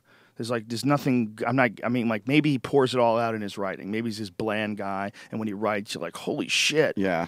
So they give me the script after this guy's done with it, and it is one of the worst pieces of shit I've ever read in my life. And the guy eventually faded away and disappeared. But for a long time, he was considered to be one of the best writers in Hollywood because he was a part of a team on a successful show. And then as he branched out, this gigantic development deal, he got this huge push in the beginning, and then he disappeared. Yeah, I've heard that people in Hollywood kind of fail upwards. They are a part of things that, and they just manage to make it to a certain point without ever really doing anything. I think that's kind of a cliche, you know? Is that more of a cliche? I think it's happened before, yeah, but it's a nepotism thing. People that are really Sure. good at networking in like show business, like as producers or, you know, as executives, maybe more so than anything else. But as far as like people that are producing, like writers or something like that, not really. See, my biggest fear is, and I can't talk about the network or anything, but this is obviously getting optioned into something. And one of my biggest fears is being afflicted with shitty writers. Oh, it'll happen. Because my biggest, and I don't understand still, I cannot possibly grasp the logic why they won't let me write it. Because it's my shit. But who won't let you write it? The people you're doing the deal with? Everybody. They're just going, no, we'll find you a writer. And which is fine because maybe this particular person, whoever they decide to choose or people, will actually produce a teleplay that's amazing and take teleplay. What year is this again? Teleplay. It's on a fixing machine. These are words that I've been hearing of late. Teleplay. But I'm also worried that then it's going to come back and it's going to be a piece of shit and it's going to take all the heart and soul that I put into it and just make it sterile. It's very possible. It is. I haven't had good luck in trying to turn things into TV shows. It's hard. Yeah. It's also hard when you're dealing with. It's a huge process when you're dealing with more than one person because you're dealing with more than one vision. You know, I mean, I found that even on this sci-fi show that I did, there was like people that were saying we should do it like this or we should do it like that. And I'm like, and there's all these different points of view, and a lot of times that fucks things up. Like Louis C.K. has the best deal ever. Dude, the best deal. Because his deal is basically they said, we're not going to give you any money, but you can do whatever the fuck you want and we'll air it. It's so, well, they give him money, but I mean, it was such a smart thing on their part to trust. Like here you get a guy who's a comedic genius and you say, well, what do you do about this? Well, you trust him. You trust him to do something funny and you give him money. I would love that. Well, that's what you need. I think, honestly, that's what everybody gets on the internet. I mean, it really is what it is. The things that have become successful from the internet, like your videos, are all things that you've created on your own and they found their audience. And that's really what someone needs to understand. Like, you got to be famous from the internet. I found out about you from your work, from your mind, then pushed out to the universe. And you put it together, you filmed it, like this pancake wrap thing that everybody knows about. Here, this is a pretty big one. Yeah, that shit look like my breakfast. I gotta remember to flip the motherfucker over after cooking it for 30 seconds. Ladies love me, I got my OJ. God, everybody said to do another fast rap to this beat, so I said okay. But I'ma speed it up real fast till the whole damn bottle is gone. And I'm challenging Buster, Watsky, and Twister, and any of you rap kids, follow along, come on. Cook with me now. Are you getting drunk while you're making pancakes? This took me... because I probably did over 200 takes because there's a particular part where I kept fucking the words up. It's coming up in a second.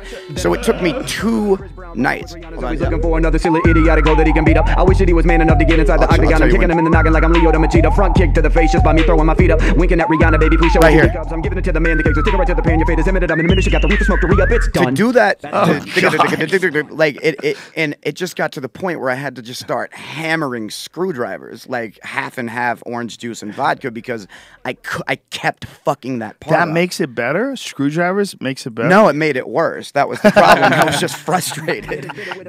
So that's like micro machining. Here's another one. When I literally it'll better you battling anybody with a better you ahead of you like better. I'ma hit you with an automobile battery, bada bing, bada boom. I'm the king, better got a crew, get offended when I'm saying That's amazing. God damn, dude, that must be so hard to do live. It's as long as I get proper vocal and warm-ups, then I'll be fine. Like if I just try to go out there and do that, it's not happening. I mean, Right. it's you got to stretch, like, you know, before you train jujitsu or something, you got to, you know, 20, 30 minutes of warming up. It's that similar concept. I do that now before shows. I make sure I have conversations before shows. Do you ever do like scales and Yeah, I go, oh. Yeah. But I also stretch my mouth out. Like, Yeah, you have to. You have to. And Yeah. it's a lot of stretching my tongue and my cheeks out and talking and make the crucial thing is making sure I'm extremely hydrated because that'll make my mouth very kind of juicy and lubricated. Juicy and lubricated. Yeah, dog. Keep talking. I get my pants off. But I found that the internet is, you know, in particular, like what Google is doing right now, trying to destroy network TV with Google Fiber. I found a couple years ago, and where this is all from, where Bennett is coming from, is that we're kind of all as artists taking control back. And, you know, like you do with this podcast, what I do with my videos, what I did with my blog. And we create all this shit that they, you know, the suits will try to take and repackage for networks. And I think that the thing with Louis is they let one through that didn't have to go through the filter of all the executives and the suits. And that's awesome. why it's so fucking awesome. Yeah. Is because they said, all right, well, we're just going to let this guy do it. Well, look at what you're doing, right? And look at how would you have done that if you had a bunch of people telling you what to do? I wouldn't. I couldn't. It would've Even if never I had happened. one person telling me what to do. I mean, I like the autonomy, and I think that's why there's so many voices that are emerging because we're getting these like singular, very creative voices that are, you know, what you do. Perfect example. Well, this podcast would have never been like this if we had a producer or a network. There was no like, the is things there a that we've funnier said- way that we could say that? Could we say that use some more G-rated words? Advertisers aren't going to like when you using the fleshlight. Yeah. You know, or this motherfucker just having him hang around, right? Saying butthole every 5 seconds. Can we get James Franco instead? Yeah. Well, they would be like, you know, like we've done studies and. Oh, that's one of the things. Like in one of the projects I have is I'm very certain that it's going to have to go through a fucking focus group, and Of course. I've never had that happen to anything I've ever done. It's weird. It's weird. Focus groups are strange. Well, I mean, what is like you've had? What are like some of the comments that you get? I mean, you get like very bizarre, fucked up comments. No, right? And they listen to quite them. honestly, if something's good, they like it.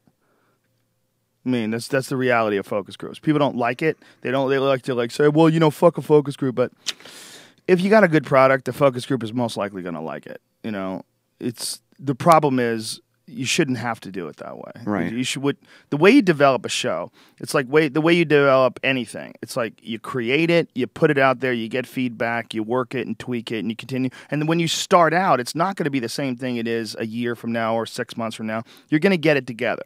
Like for me, there's like a whole process from the beginning of coming up with a bit and then what the bit actually becomes in 6 months. And if I had to judge it based on the first time I ever did it on stage, most bits would probably never make it. Absolutely. They would die off. Yeah. They're just not ready. And when you're on a television show, everybody wants the beginning product to be the final product. And it's not. It takes fucking forever. Go watch the first episode of The Sopranos. It was a comedy. It was a slapstick, over-the-top comedy where Edie Falco had a fucking machine gun and her daughter was trying to climb into the window at night and she's out there with an AK-47 pointing it at her. Yeah, because Meadow was trying to sneak back. She had snuck out of the house. Exactly. Right? Yeah. Exactly. Yeah. It was a joke. It was a hilarious, like loopy, over-the-top mob show. And then it became this intense, incredible drama and one of the most realistic shows in human history. But it didn't start out like that. It's weird to see shows kind of take that evolution. I think that like Eastbound and Down has done that. That went from a very funny comedy, and now it's kind of like this drama show. It's dramedy. Have you seen any of the recent seasons? I can't. I like that guy. I think he's fucking awesome, but I can only watch that show in like short bursts. Well, the second season, and in particular the third season, dude, it was a fucking romantic comedy. It was. What are we doing here? Is this Brian's distracting us. Oh, I okay. was showing a scene from Sopranos, Joey Diaz. Oh, he's in It it. wasn't in The Sopranos. He was on Mad TV. Yeah. Yeah. Stop. Yeah. Look, I think it's hard to get someone to be willing to let you do your thing and put it on TV, but that's the only way it's ever going to be your Right. thing. You just have to. It's something you have to go through. It's just hard to do it on a place like FX, but you could do it on Vimeo. You know, you could do it on YouTube. That's the beautiful thing about the internet, and that's why you're here. You know, I mean, Yeah, no, that is why I'm here. that's also why you're there. That's why you're there. You're representing you. You're representing Mac Lethal. I mean, you here, boom, you made it. There it is. Everybody likes it. Oh, good. Here I am, the guy who does that. Well, we want to change all that. We want to throw in a bunch of other people that you don't even know and get a bunch of guys that have a totally different sensibility. And listen, we know how to make some shitty TV shows. We've done it in the past. And we would like to take your amazing original idea and turn it into a piece of shit that you're going to pull your fucking hair out And over. we're going to give you 9 writers. Yes. And they're all dickheads. Have you seen this, Joe? What is it? He makes a Kanye West song out of nothing but like hair. Oh, you haven't seen this? Things. It's great. Yeah. He loops it. There's a Dana White followed me on Twitter because of this.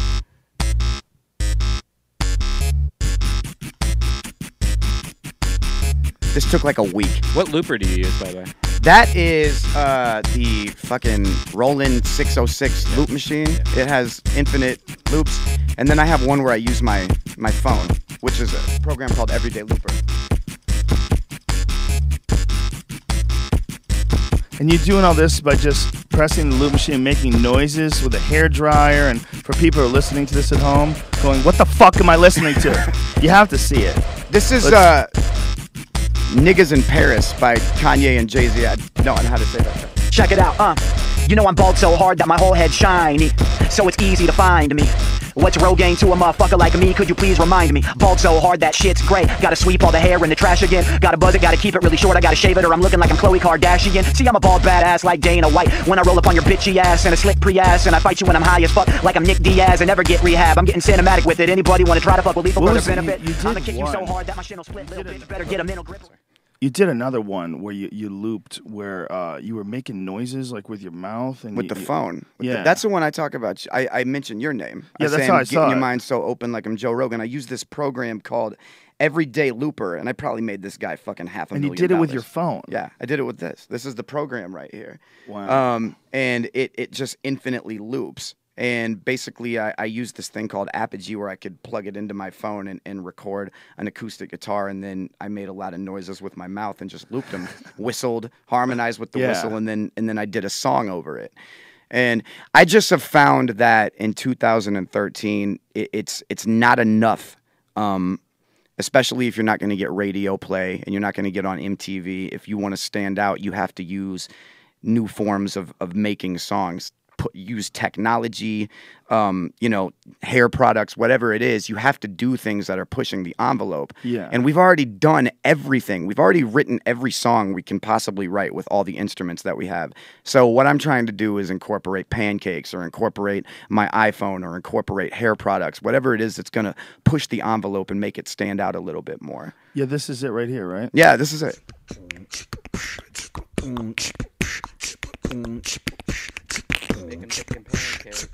This is crazy. And then you bust out a guitar in the middle of this? Yep.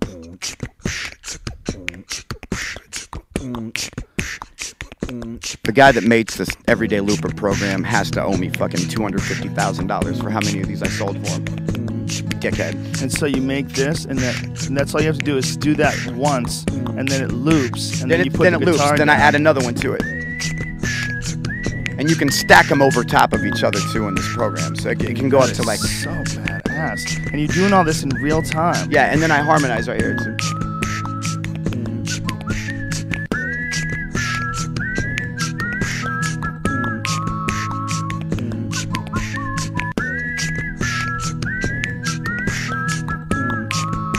Hey yo, and I might suck at guitar, but at least I've never protested a dead soldier's funeral. And yeah, I'm losing my hair, but at least I've never judged a woman for thinking that another woman's beautiful. And sometimes, and I mean sometimes, I might even text message while I drive. Woo! But I've never thanked God when a precious 5-year-old child was shot and died. What's it to you? You got something so sick, just bust into you, nutty cuckoo. It's so ugly, brutal. How you So this was about what. This was when Sandy Hook happened, because I'm from Kansas City, so I'm 20 minutes away from Topeka, Kansas, where the Westboro Baptist Church is.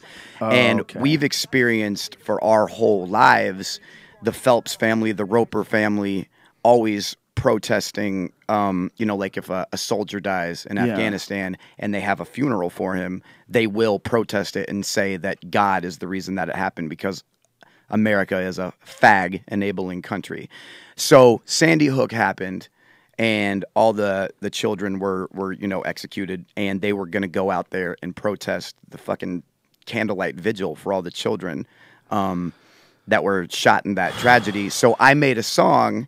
But see, I'm very stern and austere, and I don't like to make songs if I feel I'm benefiting off of a tragedy. It has to be completely genuine. And this is just I was getting ready to have a baby in 2 months, so it was just something that I really connected with. And I kind of had that idea laying around of using my phone and the whistle and the guitar. So then I just put the lyrics over it.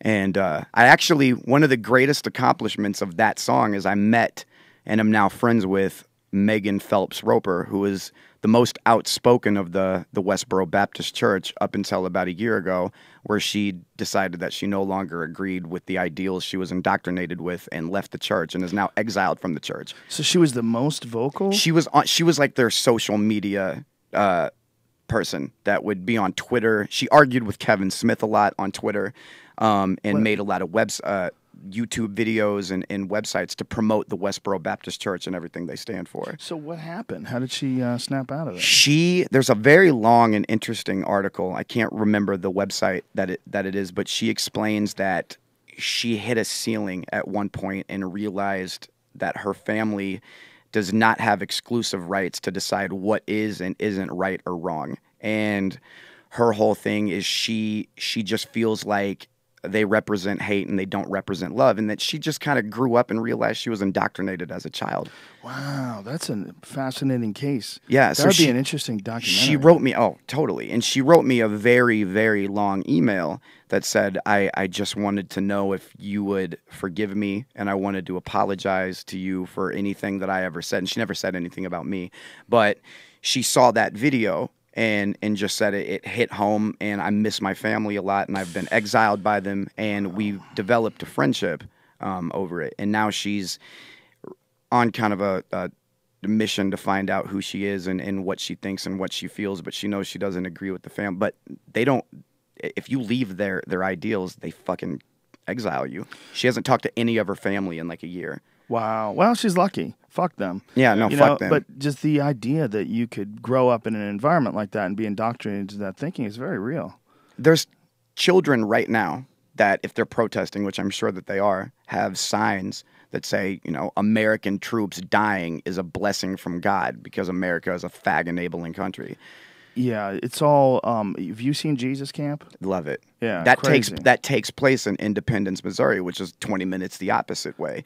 That lady that speaks in tongues, the fucking the weird chick that has the camp. I don't remember what her name is. She has the curly hair. She's kind of frumpy, and she'll randomly start going and speaking in tongues. She's in Independence, Missouri. That's right up the street. We have the biggest population of evangelists in where I live, and that's maybe one of the reasons why I stay, because I'm not around a bunch of like progressive creatives. I'm around against very volatile, intolerant people. And that's why you stay? It's maybe one of the reasons, because I feel like it fuels some of the stuff that I do, and I'm in a different environment than a lot of musicians and writers are. So it gives you a different perspective? It gives me a different perspective, yeah. That sounds like a nice excuse for staying in Kansas. You're like, look, there's some good things about it. Cheap rent. Cheap rent, clean water. Fighting the power of evangelists. Yeah. Well, I think because of the internet, we've talked about this on the show many times before, that I think there's pockets of cool people all over the place. Everywhere. Because of the internet. Yeah, everywhere. Yeah, it didn't used to be. It really starts with what kids are exposed to. Kids are exposed to this. They stay in the neighborhood. They grow up, become parents. What were they exposed to as they're developing, as they're becoming a human being? What made them think that this is something to aspire to? And if you grew up around a bunch of Fred Phelps type characters, you can really fuck your perspective. Sure. But nowadays, you're getting so much more input. You're getting, like, this woman, I'm sure, had a lot of it had to be fueled by her media appearances and the feedback that she got from that, but a lot of it had to be fueled by the internet itself. Yeah, absolutely. Small town kids all over across America that get to listen to podcasts now and read blogs and get to watch documentaries on their computer and be turned on to something on Twitter. where they never would have had. Oh, access before to they that. were so isolated, and all they heard was the ideals that were shoved down their throats constantly. So I think that it's a great thing for just the evolution of the youth mind, because they're going to be able to break away a lot earlier. Like when I came up in a fucking Presbyterian family. My parents were religious, and I didn't leave the faith and stop believing until I was 23 when I lost my mom, and I think that forced me to confront the idea of death, and I realized I wasn't afraid of it, and it sent me on this whole spiritual journey where I realized... How old are you now? I'm 32. So this is 9 years ago. Yeah, 9 years ago. This was 9 years ago as of 3 days ago, September 7th, Wow. 2004. And up until that point, I was blindly faithful. I just believed, because that's what you do in Kansas. That's what you do. You go to church and you believe in Jesus, and atheists are weird Satan worshipers. And That's how I feel. yeah. So then I lost my mother, and I think what that forced me to do, and we didn't have a whole lot of internet access for the information that we do now, but what it forced me to do was just confront the idea that religion exists solely predicated upon the idea that people are afraid of death and no longer existing, and because we have no ability to explain what has happened up until this point. And history becomes very murky the further you go back. So Fascinating. yeah. Now, Presbyterian, what exactly does that? You know what? I don't know. We have in Kansas City, we have evangelists, Methodists, Lutherans, Presbyterians, Catholics, no Muslims, no Muslims, no Muslims, no Buddhists, none of that shit. Just all That's Jesus. dangerous. That's all Lots of dangerous Jesus. shit. Huge churches, huge places for Jesus. I was Catholic until I was in first grade. And So what happened in cured me first of it. grade? They cured me. They cured me of Catholicism. I went to first grade Catholic school, and it was just so crazy. I knew that was all bullshit. I knew they were all out of their mind. I didn't want to have anything to do with Catholicism. Before that, my parents broke up when I was a little kid, and I was very insecure. When I was like 5, my parents broke up. And we were still living in New Jersey at the time. All of a sudden, we were in an apartment. We weren't living with my dad anymore. My dad was really violent. It was like there was a lot going on that was really bad. And so I was really religious as a small boy. I thought that God was going to take care of everything, and that would be the secret. God would take care of everything. And I don't know who else was telling me that. Probably my grandmother or something. Well, I went to Catholic school. Our Lady of Czestochowa was the name of the place. And it was so fucking nasty and joyless, and they were so evil that I knew it was bullshit. I knew it was all lies. This woman who was the nun was such a fucking wretched cunt. She helped me so much, and just giving me no way out of it. It was no way but to abandon it. She was so nasty and shitty, and I just got to see the machine underneath what she was promoting. So did you become an atheist in first grade? No, I would never say I was an atheist. I'm not an atheist today. What I am, I like the term agnostic. Yeah. But what I am is a person who hasn't died yet. Right. And I think anybody who hasn't died yet is just talking shit about what comes next. That's a very, very good way of looking at it. Especially if you've done mushrooms. If you've done I've psychedelics, done a lot of mushrooms. If you've done psychedelics, if you've done dimethyltryptamine especially. I have definitely done dimethyltryptamine too, once. It gives me at least the idea, and I'm not saying that, here's an important point about psychedelics. It's not necessarily real. Like what you're seeing when you're having a psychedelic experience, it doesn't mean you went to another dimension, even though it feels like another dimension. It doesn't mean you're talking to intelligent entities that give you the secret of life and the secret of happiness. It doesn't mean that. But whether or not you really are or are not traveling to other dimensions when you're on psychedelics, the experience is exactly the same. So it really is as if, whether or not it's true, but it is as if you are traveling to another dimension and interacting with intelligent beings, and intelligent beings that give you truth and honesty and see through all your bullshit and see through your behavior and can explain how to live this life in a happy way to you. And if you listen to them, it actually works. It doesn't mean it's not a figment of your imagination. It might be. But the point is that even if it really is just your imagination, there's no difference in the actual experience itself than if it was really happening.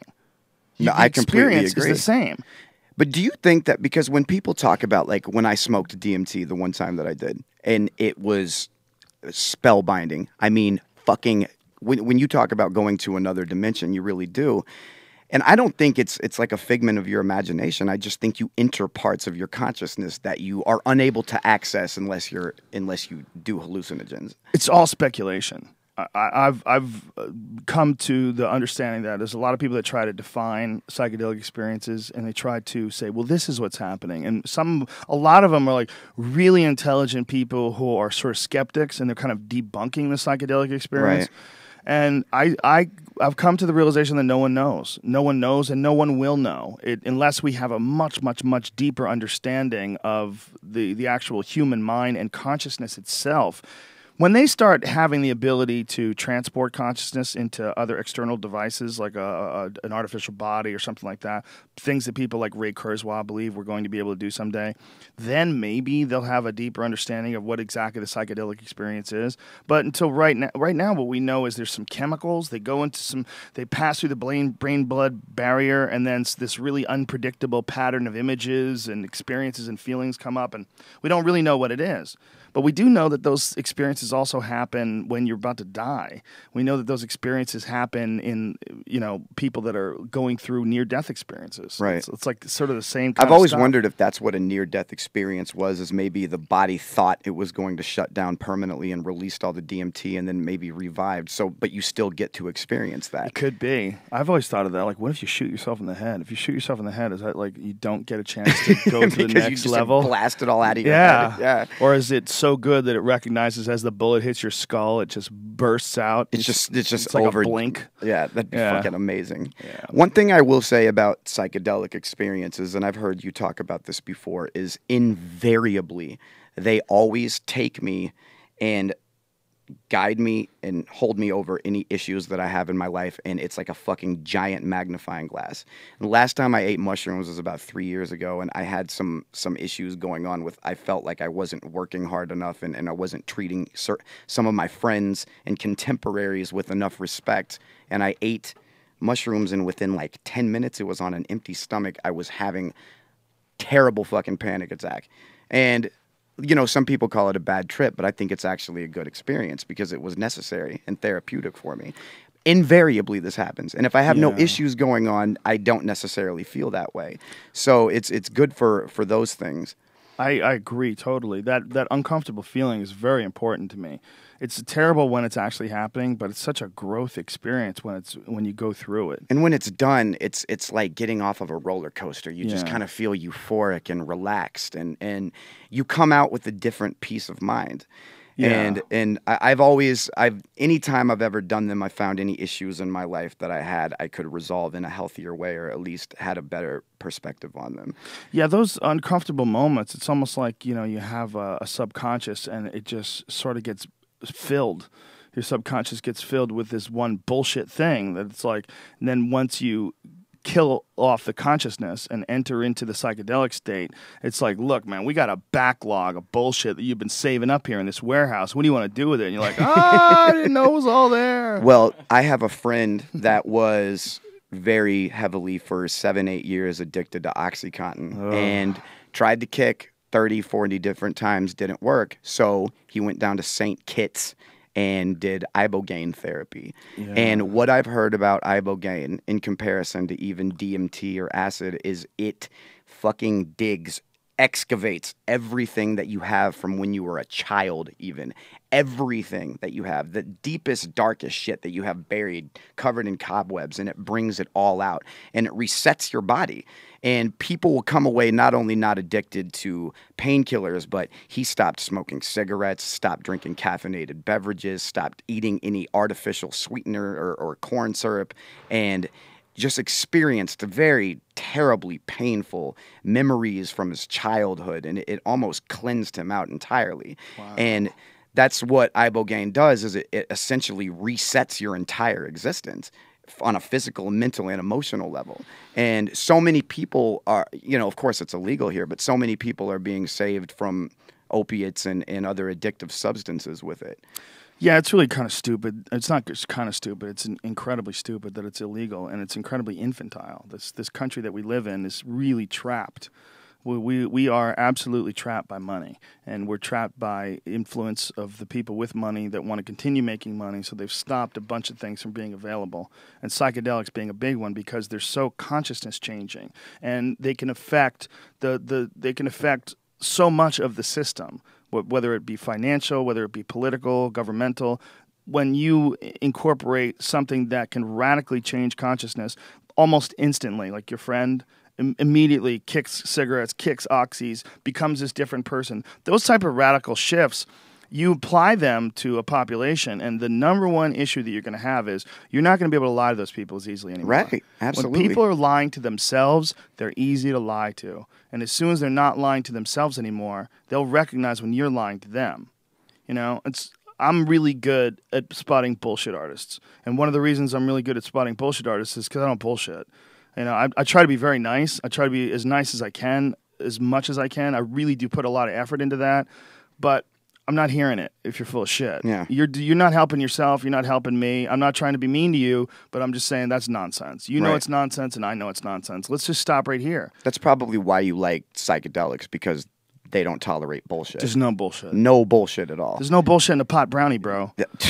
Pot brownie is a psychedelic as far as I'm concerned. They are psychedelic. Dude, the first time I ever ate a pot brownie, it was one of those like ignorant experiences where you eat one and you're like, you know, an hour goes by and you're just kind of like, this is kind of mellow. So you eat another one. Ugh. And then 2-3 hours later, your fucking eyes are dilating. I puked. I mean, it was crazy. I mean, you trip. Yeah. Bottom line, you fucking trip. You trip. It's a real psychoactive substance. We've talked about it ad nauseum on the show before, but in the interest of people that have never heard it before, there's a chemical called 11-hydroxymetabolite. It's produced by your liver when you eat pot. It's 5 times more psychoactive than THC. It's a completely different experience, and it's not available to you psychoactively when you smoke it.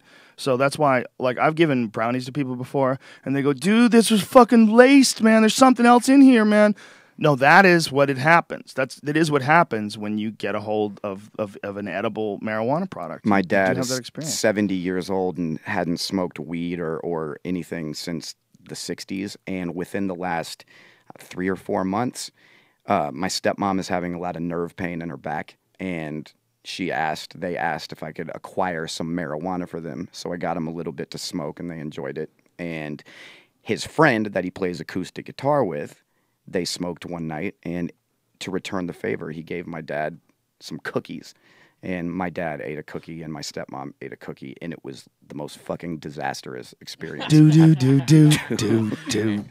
mean, phone call at 2 in the morning, just like, you need to come save us, come take us to the hospital. I mean, it was awful. And I was like, what did you do? We ate pot cookies. You're fine. Go to sleep. It'll eventually fade. Just go over there and give him a hug. Yeah. Where was he? Home.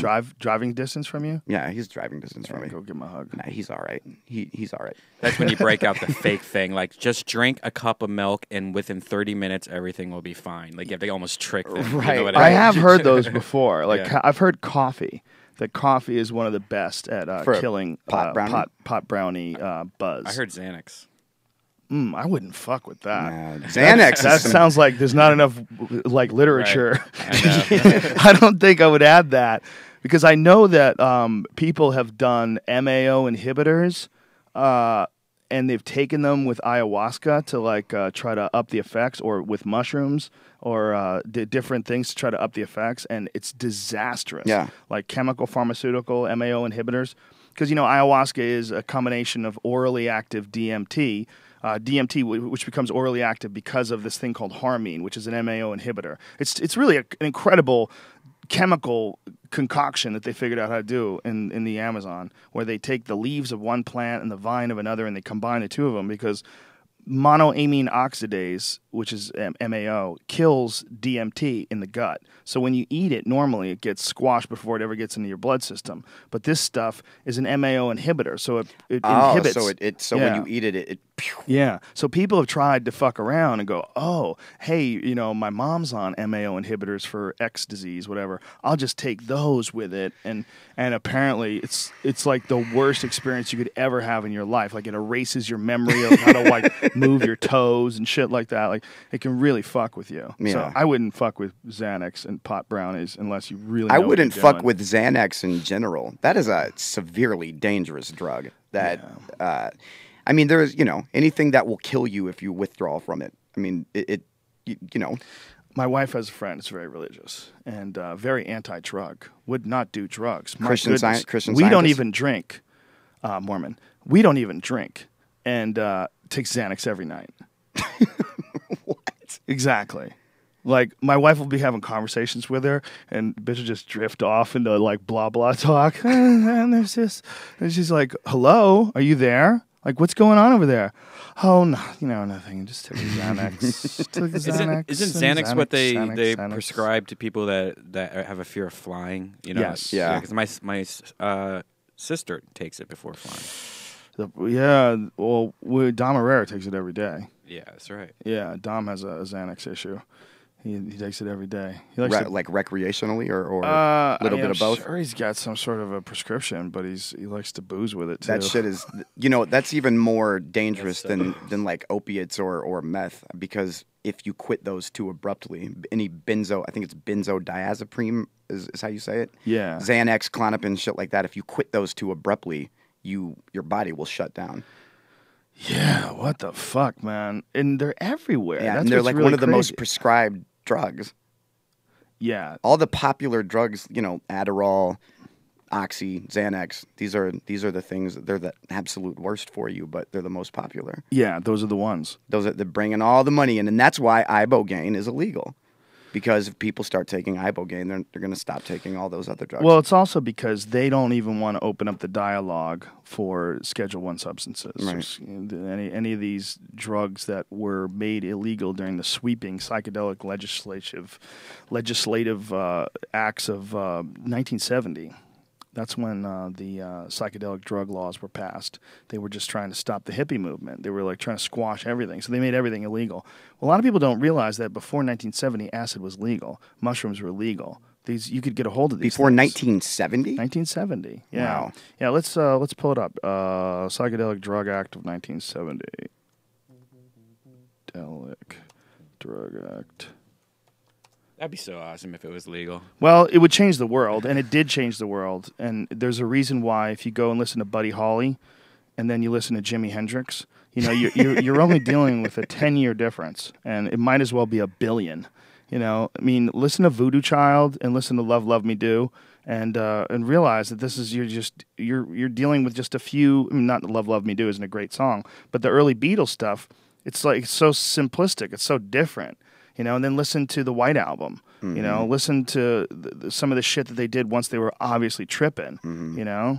Yeah, Came in through the bathroom window. I mean, they had some just really varying, strange tunes. They developed this different sort of sound, and I think it changed pop culture. It changed human beings. We went from this Father Knows Best society to the Freak Brothers. Mm-hmm. I mean, it really it opened up all these weird doors that they were absolutely terrified. Yeah, of, classically, substances like that make better music, and then in certain cases, when artists sober up, their music always suffers. And a prime example, I'm not trying to shit on him, but Eminem used to be on a lot of like drugs and mushrooms and made like some amazing shit, and then he sobered up and he started becoming like a fucking long distance runner or something. And now it's just like sterile. I'm sorry. Have you heard his new song? Yeah, he phoned that one in. I think there's an issue with human beings where there's a wild recklessness that enables a certain amount of creativity to happen, and then you also get a bunch of success, and then you lock yourself in and you separate yourself from society and you become more disconnected, and then you sort of like hide from people even more, and then the extent of your social experiences shifts. Things become very different. Like it happens with a lot of rich comics. Their social experiences shift, and then they take less chances, and something that you really have to like fight off. Yeah, they become much more comfortable and surround themselves with people that are going to validate maybe shittier, not fleshed out material. Yeah, earlier. what was this, Brian? I saw this on the board. Oh yeah, this is the other. This is the. What was he this, doing? Like 2 nights ago? Was he bored? Yeah, he was trolling. I think he's. Yeah, that's what I've heard. He just was like making faces the whole time. That seems like something I would do. Yeah, it does. Yeah, Do you know when we announced on the UFC, they announced once that Ronda Rousey and Miesha Tate were going to be the coaches. It was Kat Zingano originally, but she got injured. Like they announced it on TV, and I was making all these crazy faces, and so many people thought I was being disrespectful that I didn't. I mean, they just decided to put it into that frame and decided that what I was like, what? Women? What do you like that was my point of view, which wasn't at all. It was women and men together. First of all, it was like, whoa, Ronda Rousey is going to host. And then it was like, wait a minute, women and men are going to be in the house together? That's fucking crazy. Yeah. Like that was what I was saying. But people just decide that, you know, a facial expression is, you know. You make the best facial expressions. I told somebody online that if somebody took off your last TV show, they just took all the times you made like those crazy eyes, you know, and stuff. If they edited it all into one video of just you making eyes, it would be the coolest video in the world. Those people that believed in the things that I was mocking got so mad at me for facial expressions. Well, what were you Can't mocking? help it. Everything. Yeah.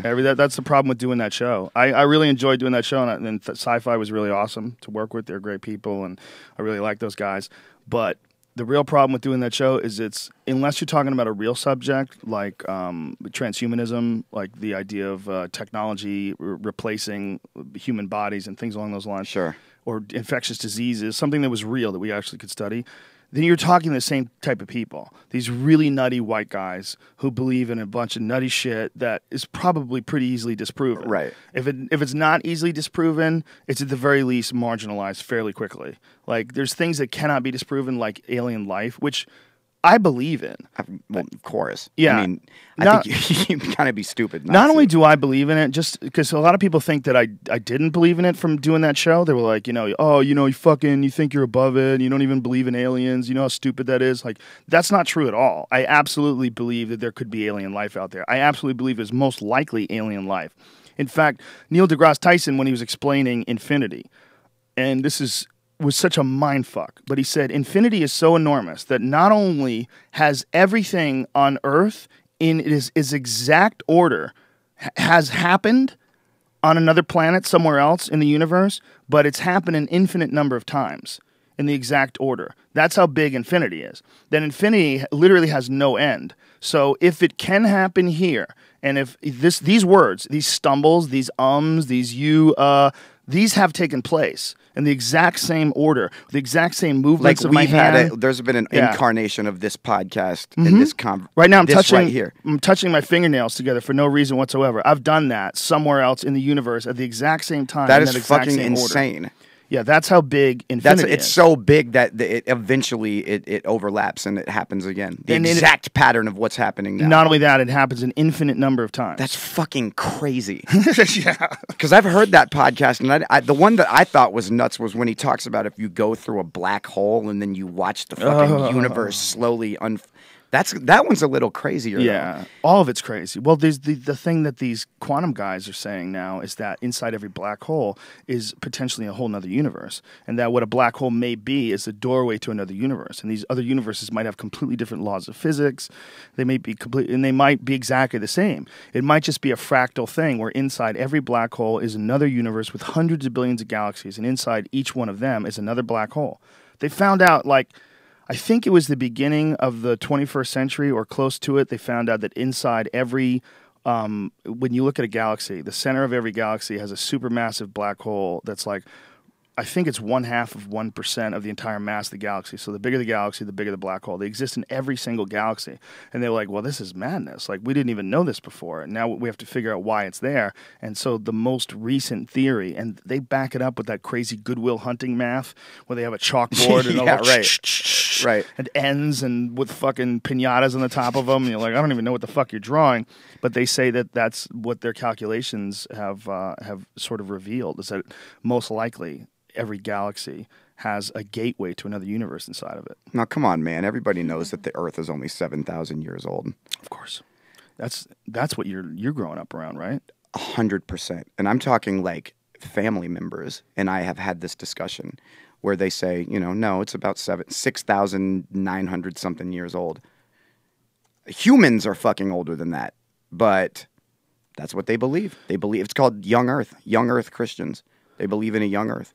Yeah, unbelievable, right? Absolutely. What the fuck, man? Did you moronic, man? There's this recent discovery that they just found.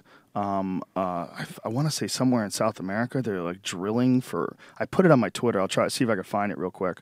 But they found these armadillos that are the size of cars. They found these things that were living like just a few thousand years ago, 20,000 years ago plus. They found all this crazy shit that they didn't even know existed, all these fossils. And this is just one exploratory drilling where they were trying to get to find out if there's like oil or something somewhere. And they're like, holy shit. I think a lot more of that is going to happen. I mean, what? Of course. 3 days ago, like you were saying, the biggest volcano in the solar system was discovered. So you have to wonder what else is going to be found. Yeah, we said it was not as big as the one on Mars, but like super big, like really close. Jesus Christ. Yeah.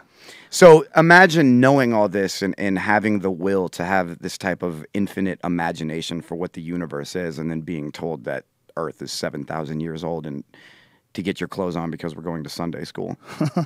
I mean, that's what it's like living there. Yeah, and the thing is that all those people, they can be cured too. All those, if you separated them all and got them all, here it is. Venezuela's Jurassic Park. If you took all those people and gave them psychedelic experiences and brought them around people that they trusted that were, that had been experienced and removed from it, and someone who could tell them, listen, man, you've fallen into a bad pattern. Right. You're wrong. You're wrong. God doesn't hate fags. There's no such thing as a fag. It's like there's gay people, there's straight people, there's humans, and everybody has like a different. There's a reason why your hair is red and this guy's hair is black. It's just genetics. It's a roll of the dice. Sometimes they turn out gay. There's nothing wrong with it. Right. Like what? What? The Earth is apparently 4 billion years old. You're wrong about that. It's been around forever, and we've been here for I think 1/18,000th of a percentage for as long as Earth has been around. Human beings have existed. That's how fucking short we've been here. Yeah, when you ever see those science shows where they show you the history of the Earth. Oh my God! I mean, we're like right here, and then there's all, the Triassic area and all these other eras. I mean, we're like a few thousand years. But we're changing everything in that small amount of time. 7,000 years. All the fish out. 7,000 years, man. Yeah, it's nuts. 7,000 years of what? Human civilization? That's what they think. They think that, a talking snake in a fucking tree and a woman and a man who ate an apple, and then there was, the best part about the Bible, I'm not sure how many times you've read it, but we have Adam and Eve and Cain and Abel, and then it jumps. Yeah. Like a couple hundred years, and it never explains all the fucking incest that had to have happened in order to get to that point. Because if you start with two people who have children, I mean, how else are they going to breed humans? Yeah, I used to have a whole bit about Adam and Eve. Did you? Yeah. Okay. Well, it's the idea is just pretty silly. Yeah, and I think that having a son in February is what has made me go, okay, maybe we should get out of here, because I went through it, and I know how it affected me, but I'm not sure if I want him to be exposed to some of the shit that I was exposed to. Yeah, that's the process of becoming a parent. You want to start nerfing the world, protecting your kids from things that made you awesome. GTFO, man. Yeah. Brian, pull this up, because there's a bunch of crazy photographs. It says, out of the oil emerges Venezuela's Jurassic Park. Yeah, that's it. I mean, this is a really small sample that these guys pulled up. These paleontologists have found treasures rivaling the bountiful oil, a giant armadillo the size of a Volkswagen, a crocodile bigger than a bus, and a saber-toothed tiger. Oil company surveys of the soil have uncovered a trove of fossils dating from 14,000 to 370 million years ago.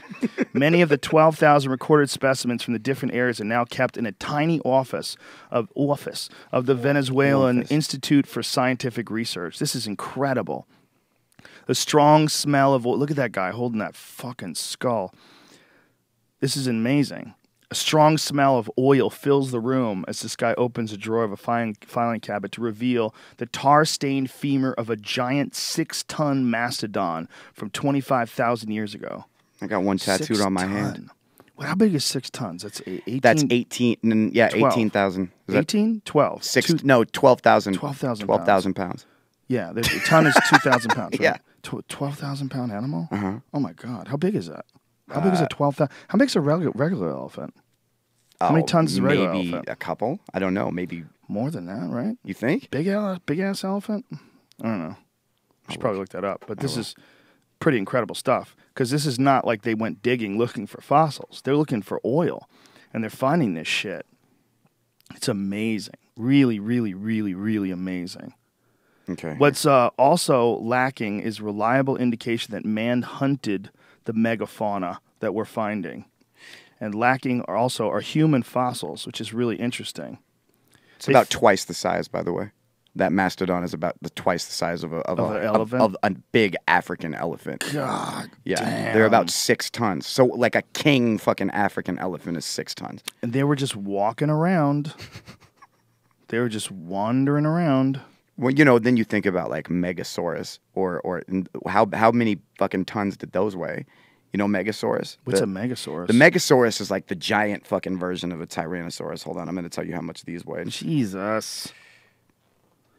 A giant Tyrannosaurus. Well, yeah, but they were like way bigger. Hold on, I'm going to tell you. I think they believe that what was going on was that at one point in time, the Earth had a different oxygen level than it has today. Mm-hmm. Like during the Jurassic period, before the meteor impact, it was a much richer, dense environment, and I think it made it easier for animals to grow big and also easier for them to move around.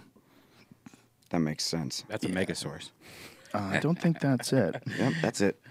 No, here. I'm going to find Megasaurus. Is that a new one? Yeah, he eats through cars. Megalosaurus, sorry. Megalosaurus. Yeah. Another weird thing I about fucked that up. dinosaurs, man, is that we only find like what made a fossil. When you really stop and think about how difficult it is to actually make a fossil, especially in an area where something is eating everything. I mean, if you're living in the ancient dinosaur days, how long did a body sit around before somebody fucking chewed it down? Oh, fuck yeah. And shit it out. Like, you have to die in a mudslide in order to be preserved. Like, everything just got eaten. Those cunty dinosaurs. I mean, nature is so good at, like, figuring out how to get rid of bodies. Have you ever seen those videos of what happens when an elephant dies in Africa? No. It's incredible. It's incredible how quick. They have time-lapse videos of hyenas eating an elephant and how quick it just becomes nothing. It's like a couple of days. A huge-ass elephant. Okay, here you go. The biggest, this is Argentinosaurus. Now, this is the biggest dinosaur ever, biggest documented dinosaur ever. 120 feet from head to tail. Wow. And weighed 100 tons. Jesus Christ. 100 fucking tons. God damn. That's insane. Just one vertebrae of an Argentinosaurus is over 4 feet thick. Can you imagine the poos? One vertebrae is 4 feet thick. 4 feet thick. That's this wide. That's a vertebrae. Yeah. 4 feet thick, a Yeah. vertebrae. Holy shit. It's amazing that those things were around for hundreds of millions of years, too. That's what's the most amazing thing, is we think of Earth and we think of us. We can't even imagine an Earth without us. Yeah. No, Earth is like, we've just got here. Yeah. Just got here. I'm going to pull up time-lapse videos. Look at that fucking thing, man. Oh, my God. Is that one of the Yeah, there's a... Silence. Silence, because even though this is an audio podcast, we're staring at dinosaur pictures. By the way, we're 12. What did you say? You're 32? I'm 46. We're little children. We're grown-up little children. Yeah. Pull up time-lapse video, elephant devoured in seconds. High-powered, high-speed time-lapse shows 7 days of animals feeding on an elephant carcass. It's fucking crazy. In 7 days, it's gone. And that's an elephant. And that's Africa. That's not even dinosaurs. Dinosaurs, you compare a hyena to a dinosaur. I mean, shit. T-Rex, they believe, was most likely actually a scavenger. Yeah, I've heard that. I've heard that T-Rex was a scavenger. They don't know that, though, for a fact. They're still trying to figure it out because they also have to take into consideration the fact that the bodies could move differently then because Right. the oxygen level was different. The problem they have with it is they look at the body of that thing and they go, how fucking big is that? And they're also trying to figure out how it walked because Yeah. they have there's other speculations that they would walk through rivers and they would use the tail to balance their their heads were fucking huge. So they would walk through rivers and then they would go to the land and scavenge. Did you pull up that video? Yeah. Look how quick these things. Look at that's a leopard jack. This is over 7 days. They're a leopard, right? Jaguar is South American. Yeah, leopard's African. Aren't jaguars black too? I think some of them are. I think some of them are actually they have spots. Oh my God! Jesus Christ! That's a hyena. Yeah, that's a hyena. Hyenas go to war, dude. Hyenas are monsters. They're scary fucking animals. Have you seen the video of the fucking pack of hyenas fighting the lions? And yeah, the one where the hyena starts like barking and. Stop, Brian.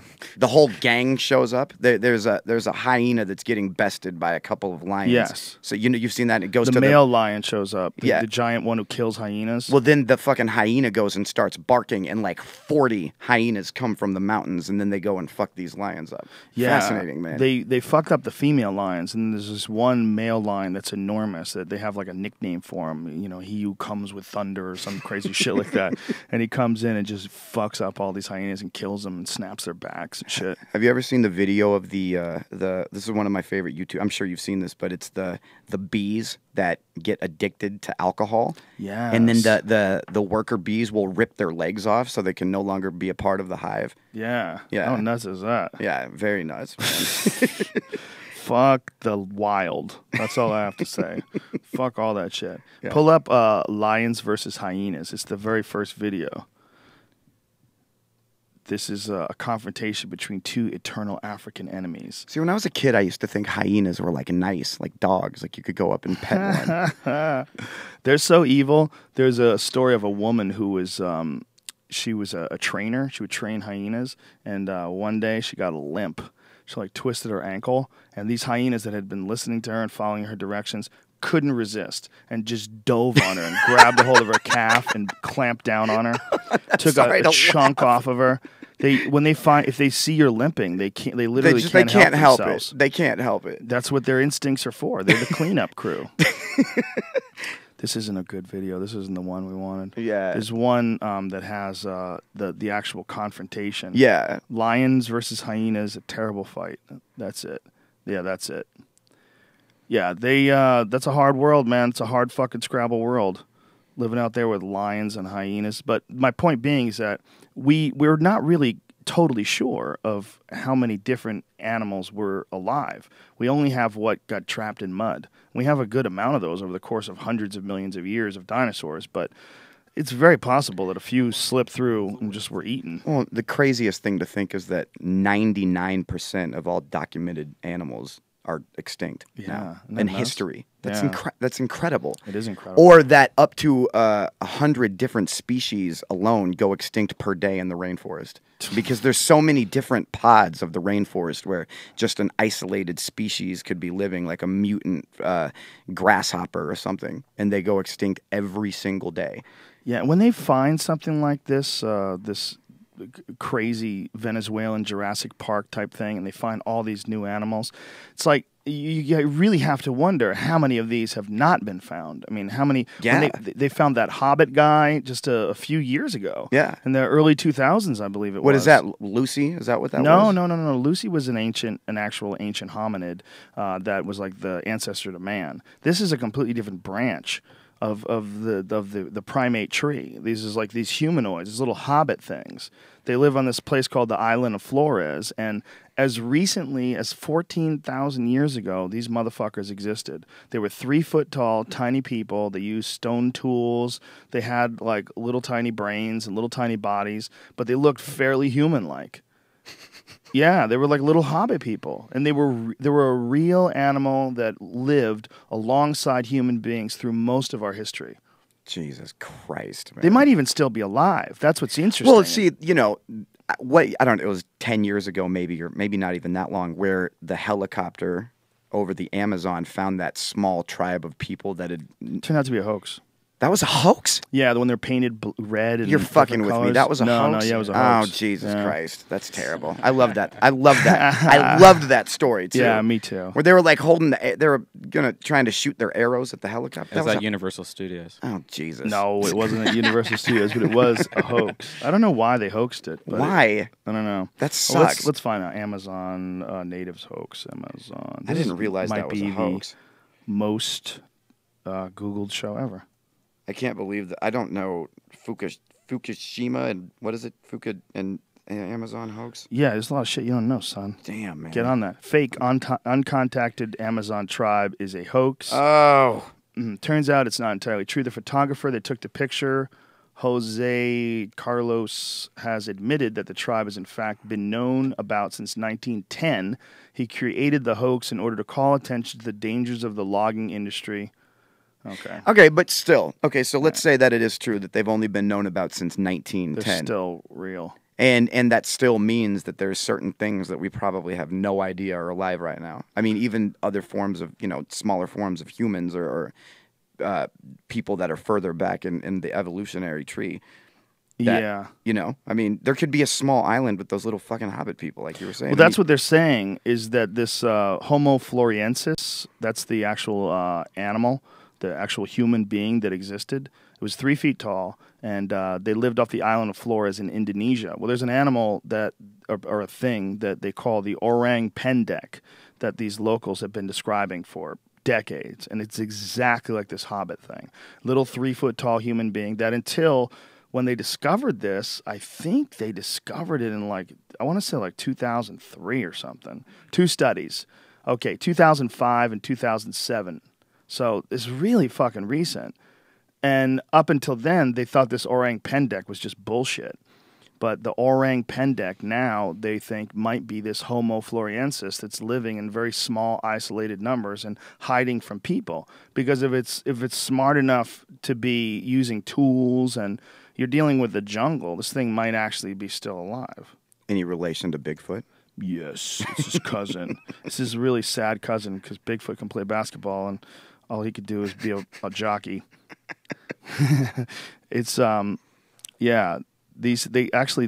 Sumatra is where they find it. I don't think I think it's very possible that this thing is real.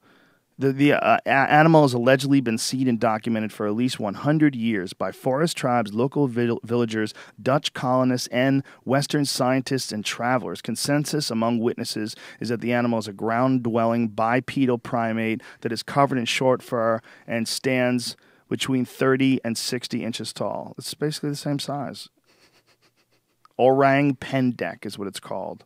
I mean, knowing that this animal used to be real as recently as 14,000 years ago and lived alongside human beings really makes me wonder. It's kind of fascinating.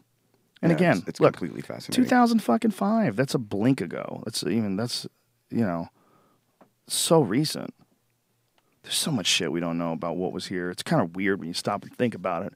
You live your life and you're just kind of going on momentum, going to school, graduating, having a family, doing your thing, and then all around you is this world that has sort of been established, and you have this idea of what it is, and there used to be the Pilgrims, and they came here, and this. When you really start getting the big picture of how recently we got here, how much change has taken place, how 200, 300 years ago, there was fucking nobody here. Yeah, nobody. No cities, no nothing. And then you realize 200 years ago, it's just 2 lifetimes in a row. 2 lifetimes in a row ago, there's fucking slavery. There's people riding around on wagon trains and shit. 200 years before that, nothing. So in 4 lifetimes, 0. American Indians, they didn't even have horses back then. Yeah. A lot of the American Indians before the Europeans came, they were fucking just complete nomadic tribal people, bows and arrows, wandering around, persistent hunting sometimes. It's madness. And what's even more maddening is thinking about a lifetime from now. What's going to happen? I mean, it's fucking Skynet, man. Total Recall. That's where it's going. I feel it coming sometimes. Yeah, so do I, dude. I feel it coming when I get high. I know that sounds so stupid. But nah. But I'm serious. There's a feeling I get sometimes. I'm going to try to I'm going to try to say this in a way that's going to make as much sense as possible. But there's a feeling I get sometimes when I get really high and I start contemplating things, especially if I get in the tank. I get this feeling like something's coming.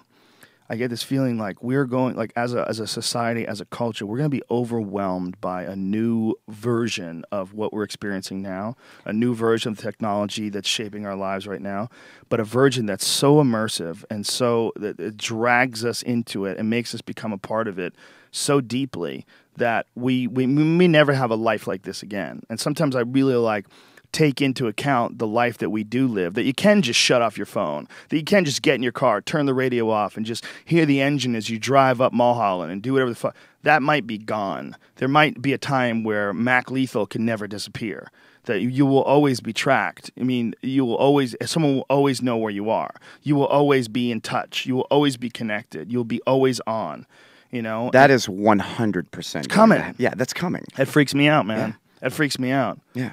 That's but I think it's inevitable. But it still freaks me out. I mean, no, I mean, I think we're closer to it than probably most people do. I mean, I think they could probably do that. We could probably do some variation of that now. Well, I think you and I may be a little more in tune to it because we spent so much time using the internet. Yeah. Both benefited from it, being shocked by it, but seeing just the experiences, the amount of shit that you interact with because of the internet is so different than our parents. It's so hard because they had even... no access to. We have access to everything at the snap of a finger, and there's this perception that the world has gotten worse and is a darker, more exploitative place. And I don't necessarily believe that's true.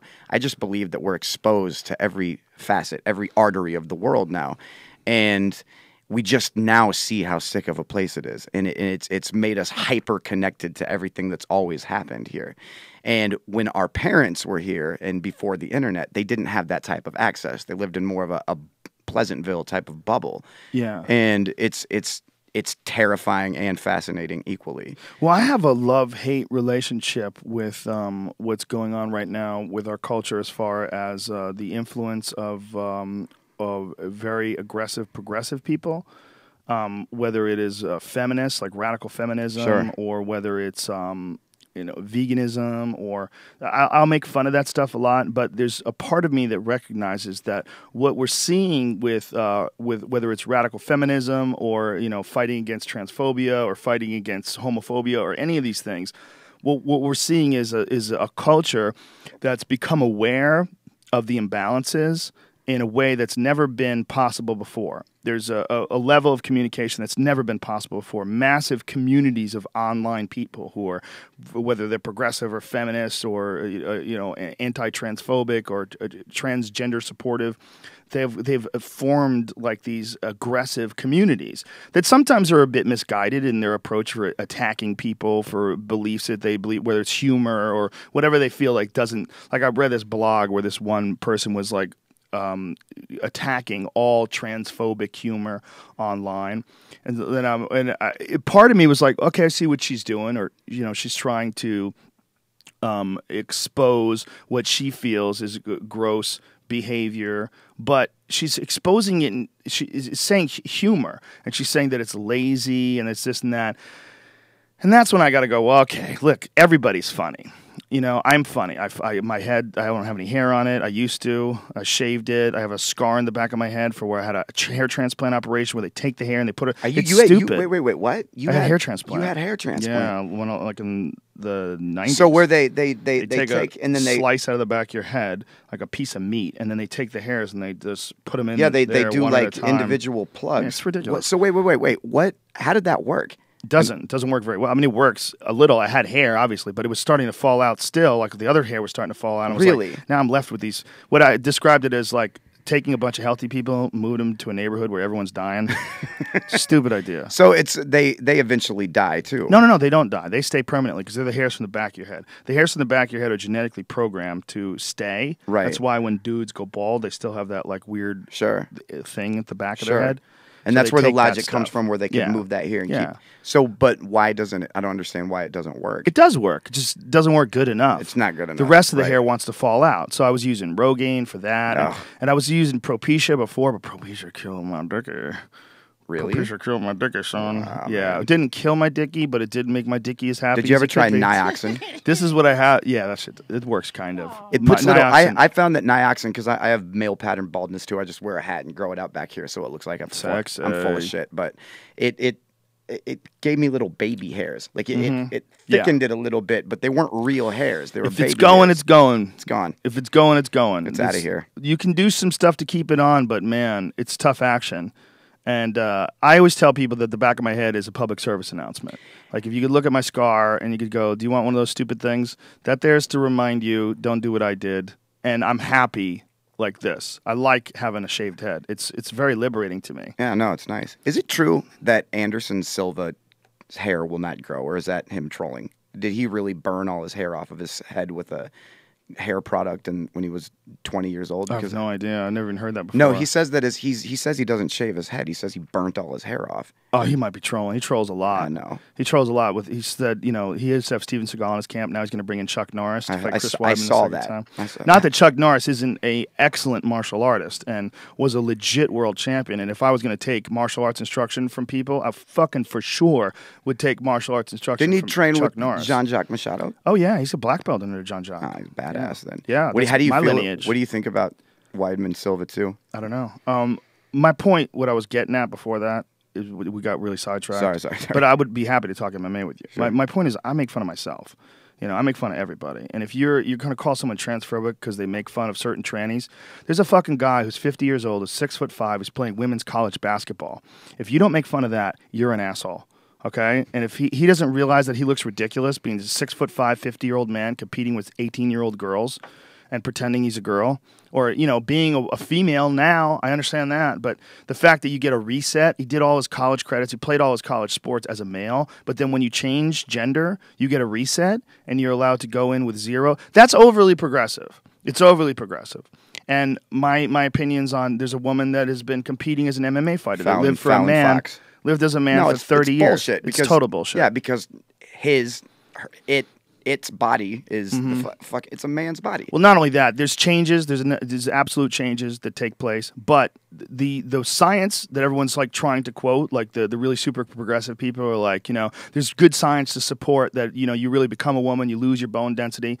No, there's not. There's not. Not only that, there's the amount of science that you are getting is all coming from either transgender doctors or people who are involved in the transgender procedure or monitoring what happens to a person. There's never been a documented study of taking a male athlete that's been a male for 30 plus years, comparing the skills that they learned as a male, by the way, with completely different muscle structure, completely different bone structure. The mechanical frame is different. The shape of the torso is different. The wideness of the shoulders, the size of the hands, the hips, and the reaction time. The big one is the reaction time. And this is one that I don't hear people quoting. There's been a 10%, it's studied 10% variation between men and females. Men have a 10% quicker reaction time. Crazy. And when it comes to striking, that is a big deal. That is a gigantic deal. That might be the difference between Roy Jones Jr. being the top of the world and Roy Jones Jr. getting knocked out. Sure, yeah. 10% is big. And, but in talking about this, I became transphobic to a lot of these super ultra progressive people. And that's why I say that I have this love-hate relationship with this idea. Because I think the love is, I am all for everyone being able to be themselves. I'm all for you being whatever you want to be, whether it's transgender or gay or, cross-dressing. And I have a friend who works with a cross-dresser, and he's not gay, but he at work is a woman. And when he goes home, he changes and he goes home and he becomes a man again. And he has a family and everything. And he doesn't want to have a sex change operation, but he wants to wear women's clothes at work and he wants to be referred to as a woman. And so they they work for a big company and it's a gigantic corporation. They allow it. It's a very progressive company. And I think that's badass. Who gives a shit if a guy wants to wear a dress? Right. I want to wear a purse. I wish I could wear a fucking purse, but I get mocked. I think I think the love-hate relationship that I'm talking about is that people are realizing that they do have a say because of this new electronic media, because of the fact that you can post a blog that starts a debate and exposes people to these ideas. Like here's one of them that's been coming up a lot recently, and it's that having sex with a drunk person is rape, and it's they're. I mean, they're if you're sober, not necessarily. So if you're drunk and another person's drunk, so which one is guilty then? Both. So you're raping double each other. rape. Oh my God. Listen, I'm not joking around, man. It's an inch. But here's what I love about it. Okay, what I love about it is I don't necessarily agree with it, and why I don't like. There's a man named Michael Shermer. Michael Shermer is a very famous skeptic, and he's being charged by this other guy who's this radical male feminist. He's being charged with rape. In his blog, he says that he has taken advantage, and the language is very strange that this guy uses to describe the situation. Where he says, and he wasn't even told to him; it was told to someone else and then told to him. So it's all very sketch. But the language is that Michael Shermer got her into a position where she was unable to consent and then had sex with her. I don't know exactly what that means. What they're implying by all the other corroborating stories is that he likes to get women drunk. And there was another woman who said that she met him at a party and he kept her wine glass full and she got drunker than she ever used to. And she was really embarrassed by that. And somehow or another, she blames him for the fact that she got drunk. But they're trying to isolate a pattern that this guy does, which is apparently get women drunk and have sex with them. And my point is, first of all, there's a broad spectrum of what is drunk. And if you say that having sex with anyone who's drunk is rape, what if they have one drink and they're kind of tipsy and they get horny and they love you and they're attracted to you? Is that still rape?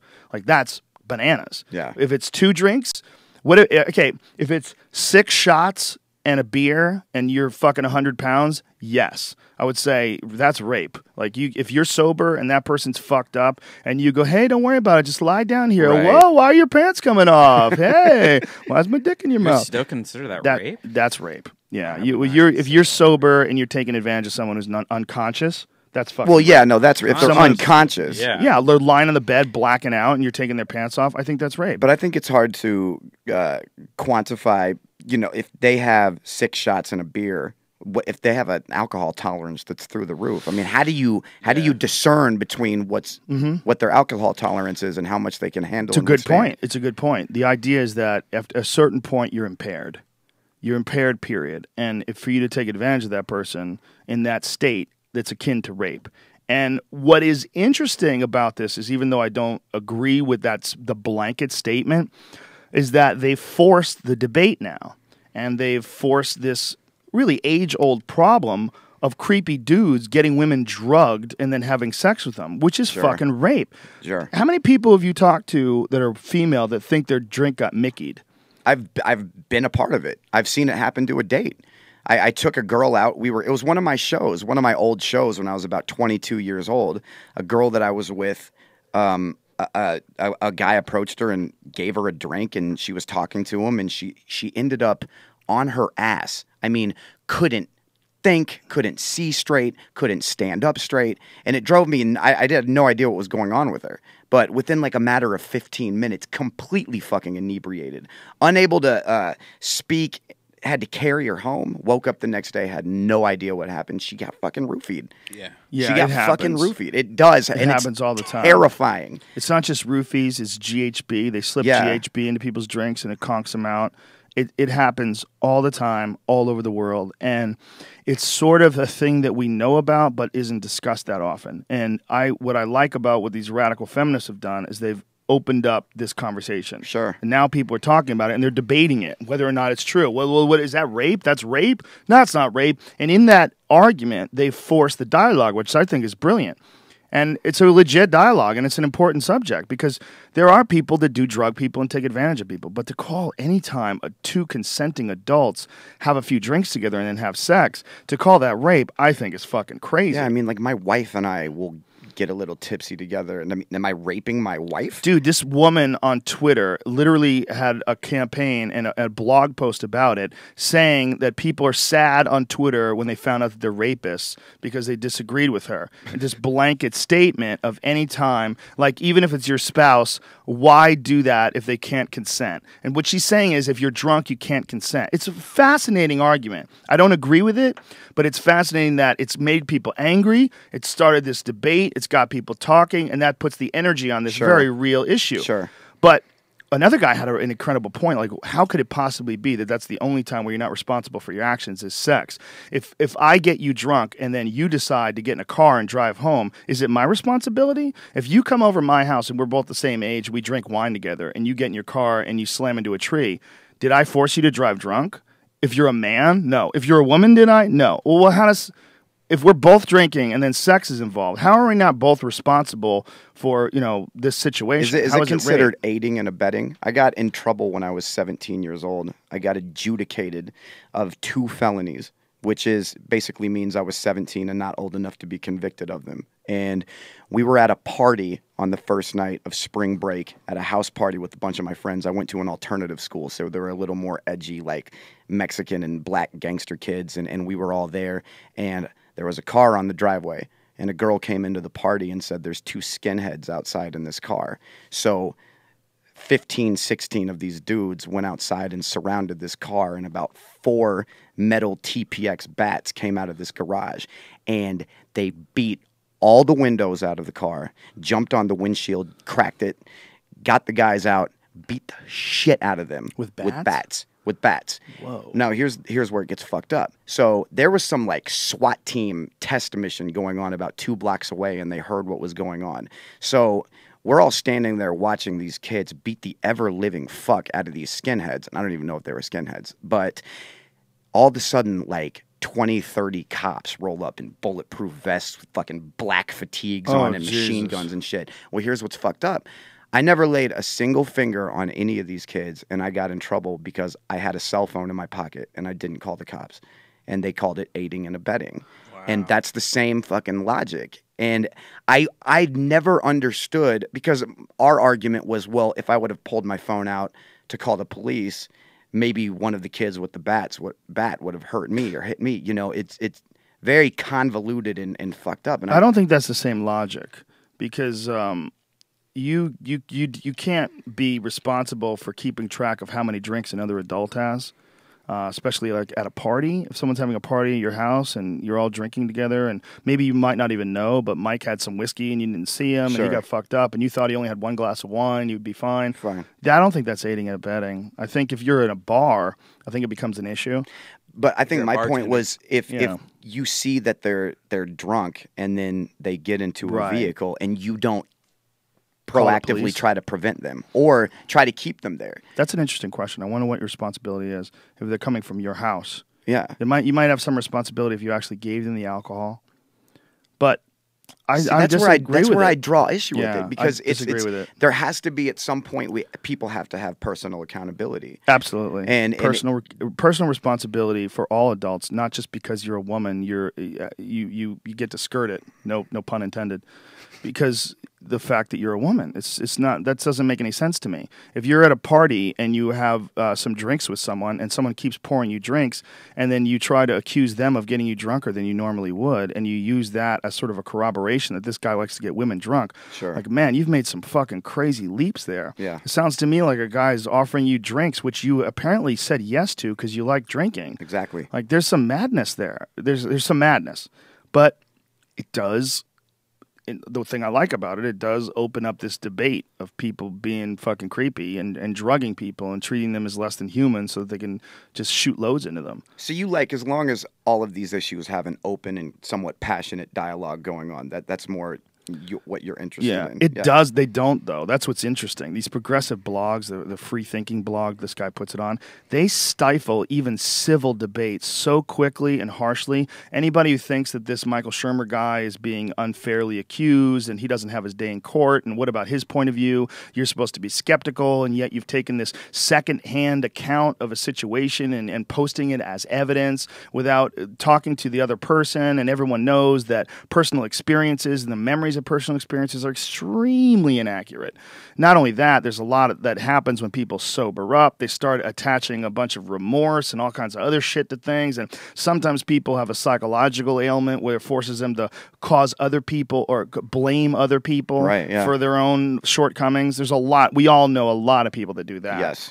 And so you have to take into account all those things when you are using a personal account of a situation. I've learned that the hard way.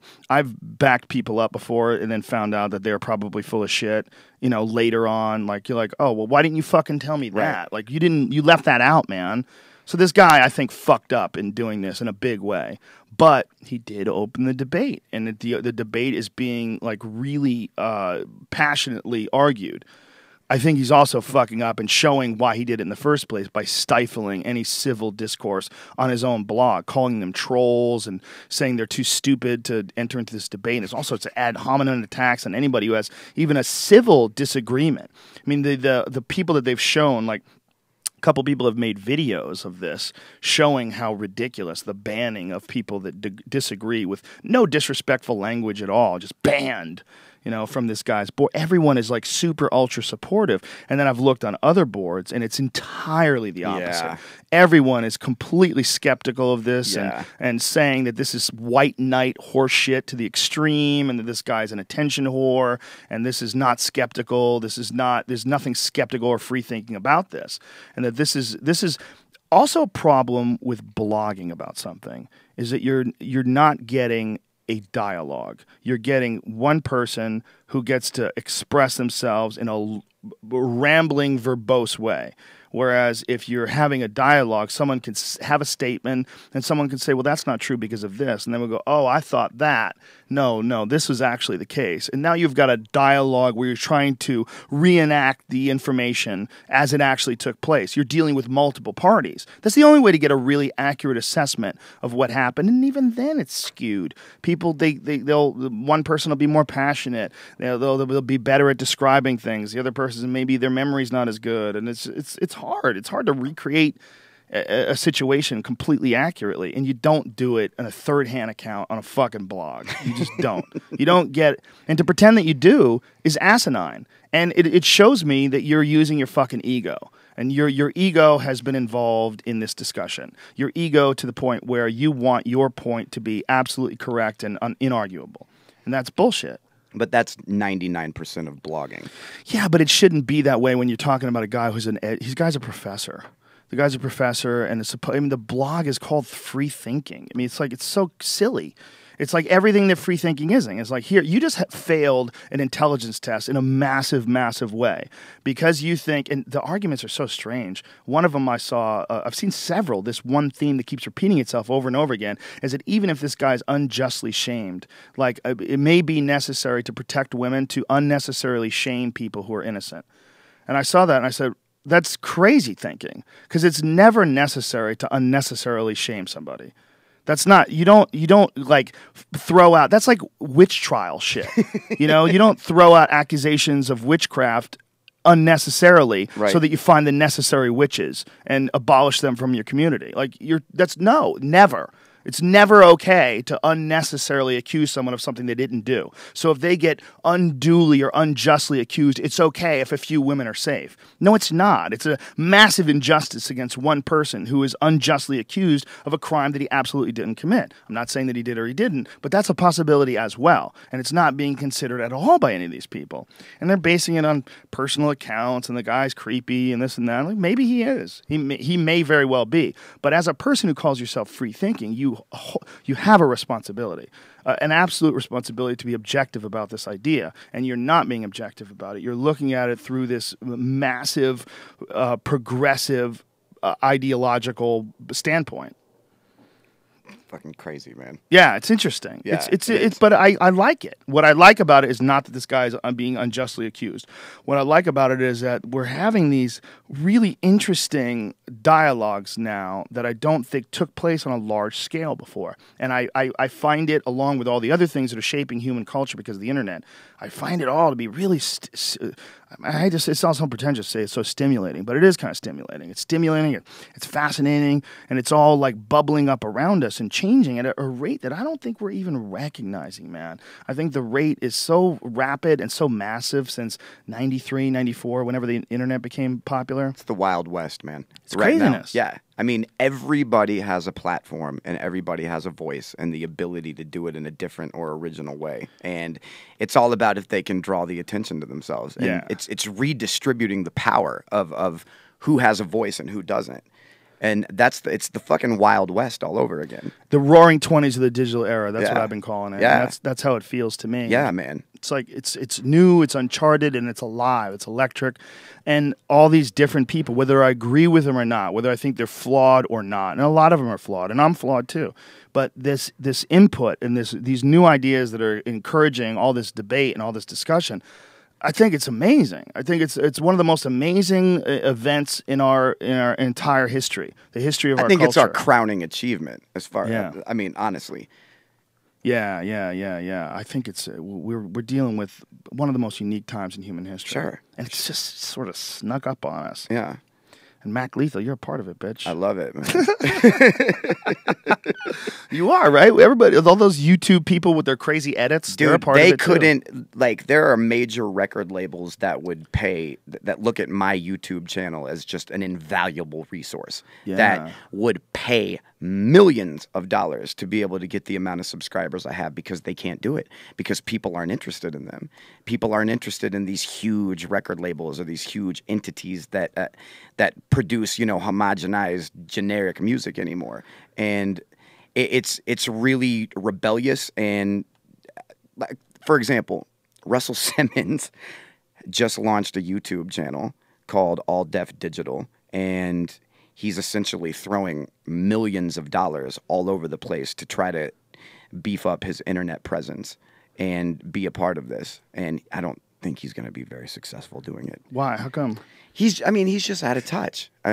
His time was in the 80s and the early 90s when he could promote in New York City and wheat paste flyers and posters to walls and throw parties. And he doesn't understand the internet and how it works. And, the internet requires a lot of humility and patience and constantly evolving and constantly engaging in dialogue, creative dialogue, being free thinking. And I don't think that people like that understand that. That's interesting. There's a lot of people that are trying to capitalize off of YouTube right now because YouTube and Google have launched Google Fiber. Do you guys have Google Fiber out here? Dude, we have a fat 100 megabyte up and down per second connect that we had to have installed, like a high-speed business line. Damn. Yeah, it's dope. So I think Google Fiber is 1,000 megabytes a second, right? Is it 1,000 megs a second? I think so. Jesus. It's 1,000 Up and megabytes down? a second. Well, here's what they did. There's a place called Wyandotte County in Kansas City, and it's like this kind of like white trash, lower middle class area of Kansas. It's a very odd place for them to do this, but this is where they've beta tested Google Fiber, and everybody in the county has it. And essentially what they're doing is for $150 a month, they connect their fiber cable to your house, and you get 1,000 megabyte per second up and down. You get 700 something original YouTube channels that are directly accessible by your television, and then you get all the network TV channels and a phone. And essentially what they're trying to do is topple over network TV. So about a year ago, Google threw like $70 billion at like 700, 800 different people to create original content on YouTube. Pharrell Williams, CNN, all these different people got these billion-dollar investments, and they said, make us new content, make us content that is going to shut down cable TV. And that's what everybody's doing right now. So it's a fucking very fascinating and very exciting time. I'm waiting for someone to come along and do like a Game of Thrones online. Oh, that's going to happen. It's got to, right? Especially because we're going to have 4K accessibility now. I mean, on your phone. On your phone. You're going to be able to use your Samsung Galaxy and fucking film Game of Thrones Season 5. I mean, it's on. Yeah. It's on. And that's what I love about all of this is when I was coming up, I knew that I was maybe a little too weird, maybe a little too different to ever have a song on the radio. I don't have the sex appeal that some of these, preppy douchebag rappers have, or I'm not edgy enough or whatever it is. So I always knew I was going to have to connect with people one by one and build my own empire. And in the late 90s, this was just creating my own music at my house, sending off $1,000, getting 1,000 CDs manufactured and selling them out of the trunk of my car. And one by one, building my own fan base. Then as the 2000s progressed and the internet got bigger, I realized people are getting online to listen to and find out about new music. So I jumped on that shit a long fucking time ago. Never sought out trying to make a radio single. Never tried to get on a major record label. I've had major record label deal offers in the past couple of years that I've turned down because the money isn't good enough. But I always knew that Is that a humble brag? Was that a humble brag? I think I might Sorry be a about humble brag. that. Let me take that back. It's all right. Humble brags are okay. Okay, fine. They're part of life. Fine. Yeah, they were on my dick. So I just always knew that independent music with the internet, when Sean Parker created Napster and we found out that they could take a very heavy, big-sized WAV file and compress it down to a 3 or 4 megabyte MP3. That was the death of the music business as we knew it then.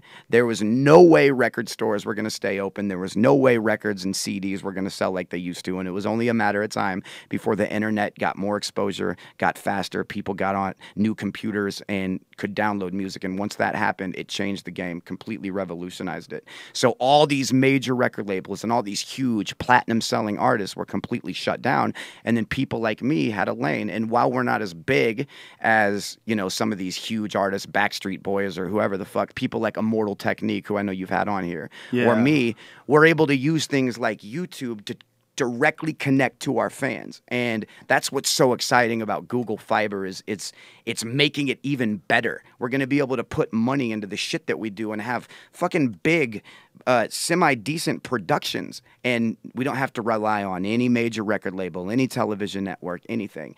It's fucking Wild West, man. Yeah. It's Wild amazing. West.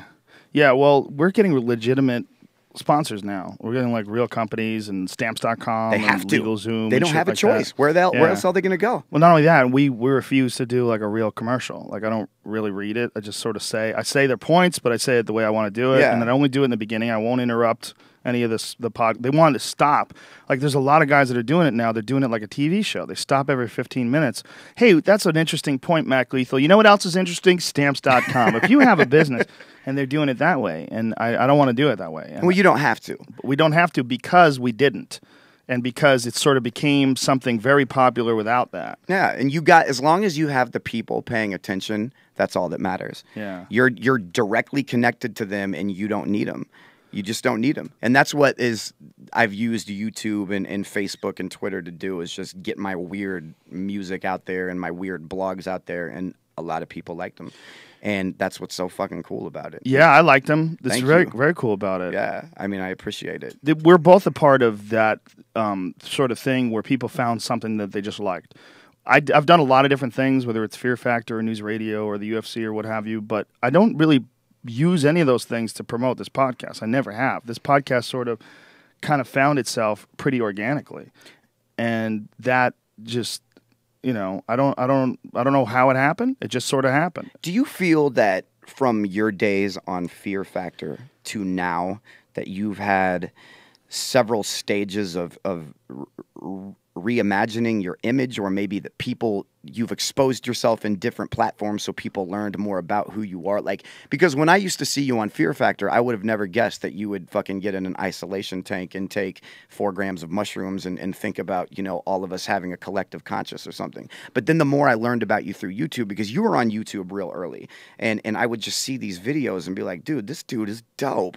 And he's into like some cerebral shit. And do you feel like this has helped people understand you better as a person? Well, it's helped me explain me better. I mean, everyone loves to pigeonhole. And if I didn't know me, I would certainly pigeonhole me. Sure. Look at Yeah, this that happens. fucking meathead douchebag making people eat bugs. I wouldn't want to listen to me talk about anything philosophical or anything that I think of. But one of the things about doing something like a Fear Factor where you gain financial freedom is you also gain the freedom to speak your mind because you're not worried about the repercussions. I always had stand-up comedy, and I made money on Fear Factor, and then I've always had the UFC. I don't have to worry about speaking my mind, and that has allowed me to have some freedom. And then doing a podcast allowed me to have a platform where I get to express myself. People fucking, whatever weirdness and then we're no one's perfect, you know. Everyone has flaws. We change from day to day depending upon our stress level and what emotional shit we're dealing with, our personal life, our business life, or you know, what have you. We vary. We all have a lot of variation in our behavior.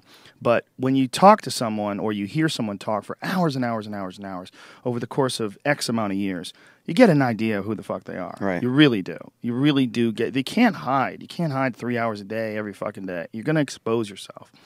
And in that, I think there's never been a vehicle ever that's allowed people to get to know people like they can off of the internet, like they can from podcasts. It's never existed. And before, artists used to be almost flawless. You couldn't see their flaws, and people gravitated towards that. And now it's almost like people are more drawn towards people that do have flaws that they sometimes disagree with. It's like an elevated version of what a rock star used to be, because a rock star used to be this ethereal, creative, sexual being that there could do no wrong. But I think that we elevated beyond that, and now people want to know that this motherfucker might say some shit that I'm going to disagree with soon. Or like Louis, how he can't stop eating, and he's chubby and a little out of shape and balding. But that's what people gravitate towards now. It's like the anti-image. Yeah. And that's fucking amazing to me. That's what I love about all this shit, is that we're going above and beyond what people treat as people worship or idolize. We're taking it to a different level and connecting on a much more intimate and personal level. Absolutely. That's a really good point. I think the idolization and the rock star analogy is perfect, because we always thought they could do no wrong. They are so perfect. And we always thought, like, oh my God, you're starstruck when you meet them. I'm not worthy. I'm not worthy. And then you realize somewhere along the line that that's just a person. Yeah. And when you are exposed to all a person's flaws and ups and downs, and you realize there's a very empowering thing to other people about. I love talking about when I was a loser. I think it's really important. I talk about like all the times I was a pussy or scared or didn't have any courage or had social anxiety or just really had no self-esteem. I think it's super important to talk about those times so that people can realize like, oh, this isn't a guy who was successful always and always been confident and always he's different than me. I can't relate to that kind of thinking. No, I used to get nervous talking to the bank teller. I'd get tongue-tied going to the bank, especially when I was broke and I was depositing a $50 check or something like that. I'd get nervous, like legitimately nervous. Yeah, no, I think that's maybe one of the things is as a rap artist, people have connected to my shit because I'll talk about, my insecurities, or I'll become vulnerable. And I'm a rapper when that's not supposed to happen in rap. But music. you're a white rapper. Yeah, that too. But you got a little more flexibility there. I know. Yeah, I think it's beautiful. It's again like everything else. It's sort of exposing things in a way that it's never been possible before. This is the Charlie Sheen one. What is the Charlie Sheen one? This is the best drug known to man. Winning. Check it out, I'm Charlie Sheen, got cocaine jaw. Fuck Brie Olsen, did the whole thing raw. I get $2 million every episode, it's modest from my pay. I got a fire-breathing fist and Adonis DNA. Fuck AA, fuck anybody with cancer. Fuck porn stars, fuck dancers. You call me an addict and I'll just smile, dream on. Punk bitch, I'm the real Ricky Wild thing. Vaughn, my line's polar, it's the 9th inning. You're bipolar, I'm by winning. Banging 7-gram rocks, tear my chest apart. And you will see that I have 3 extra hearts. Doing 75 pounds of yayo every night, that's love. I win here and I win there. Now what? Doing 75 pounds of yayo every night, that's love. I got tiger blood, Charlie Sheen. 5'9" with the heart on clean. Blinked his eyes and he cured AIDS. His women and cocaine are pure grade. Okay, Charlie Sheen. I gotta get that guy on. Yeah, especially now that he's sort of like leveled out. I saw him on Dr. Oz the other day. I'm like, it might be time. Fuck Dr. Oz. What do you mean leveled off? He was looking for. How dare you? No. How dare you? Let me hear. Dr. Oz was going to have me on his show because his people enjoyed my pancake rap. I also did a Chick-fil-A rap. When Chick-fil-A had that whole anti-gay thing, whatever, I did a rap video where I remade a Chick-fil-A sandwich and used the recipe so people didn't have to go to Chick-fil-A and support their anti-gay causes. So they hit me up and they were like, we love your food raps. We would love to have you on here to make like a strawberry banana smoothie or something healthy and promote healthy eating and do like a cool fast rap and we'll fly you out. You'll do it for free because it's great exposure and you'll love it and you're excited about this. And I'm like, okay, yeah, that's great. So we book all this travel and get ready to do this, and then they cancel it because of text from Bennett, and because they were just like, we don't want to be affiliated with that. And well, explain text from Bennett, because text from Bennett is fucking hilarious. Why they have a problem with text from? And I'm quoted on your book cover, right? Yeah, it just says hilarious because Perfect. I did hilarious. That's what I say. I just said it again. To explain text from Bennett to people. Text from Bennett is a blog about my cousin, who is a 17-year-old Crip, Wigger Crip that's illiterate, that sends me text messages that are accidentally genius. And it's a real dude. It's a real dude. I wasn't even sure if it was a real dude. Here's the thing about text from Bennett is oh, that's Mercedes. That's his girlfriend. Well, Bennett just broke my Drake CD. Can you burn me another copy? He says Drake color coordinates his outfit to match his bowl of Fruit Loops. That's his girlfriend. Here, pull up Bennett himself. I hate my girlfriend Mercedes. Here, these are all. What is it, Drake? Keep CD. going. I'll tell you. Oh, this is a. Keep going. We'll find a good one. Okay. Well, listen. The point is, your cousin Bennett. Yes. Does he get a piece of all this? Yes. He does. Yes.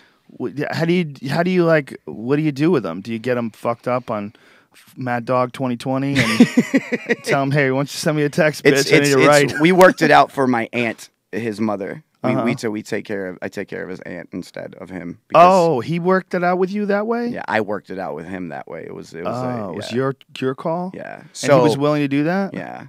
He didn't have a choice. So, because here's the deal. I said, here, I'm going to write a book about this blog that has blown up unbeknownst to you. That's a real book. So I'm going to write, well, this is a real book that it came out on Tuesday. And it's a novel. Yeah, it's a fucking novel.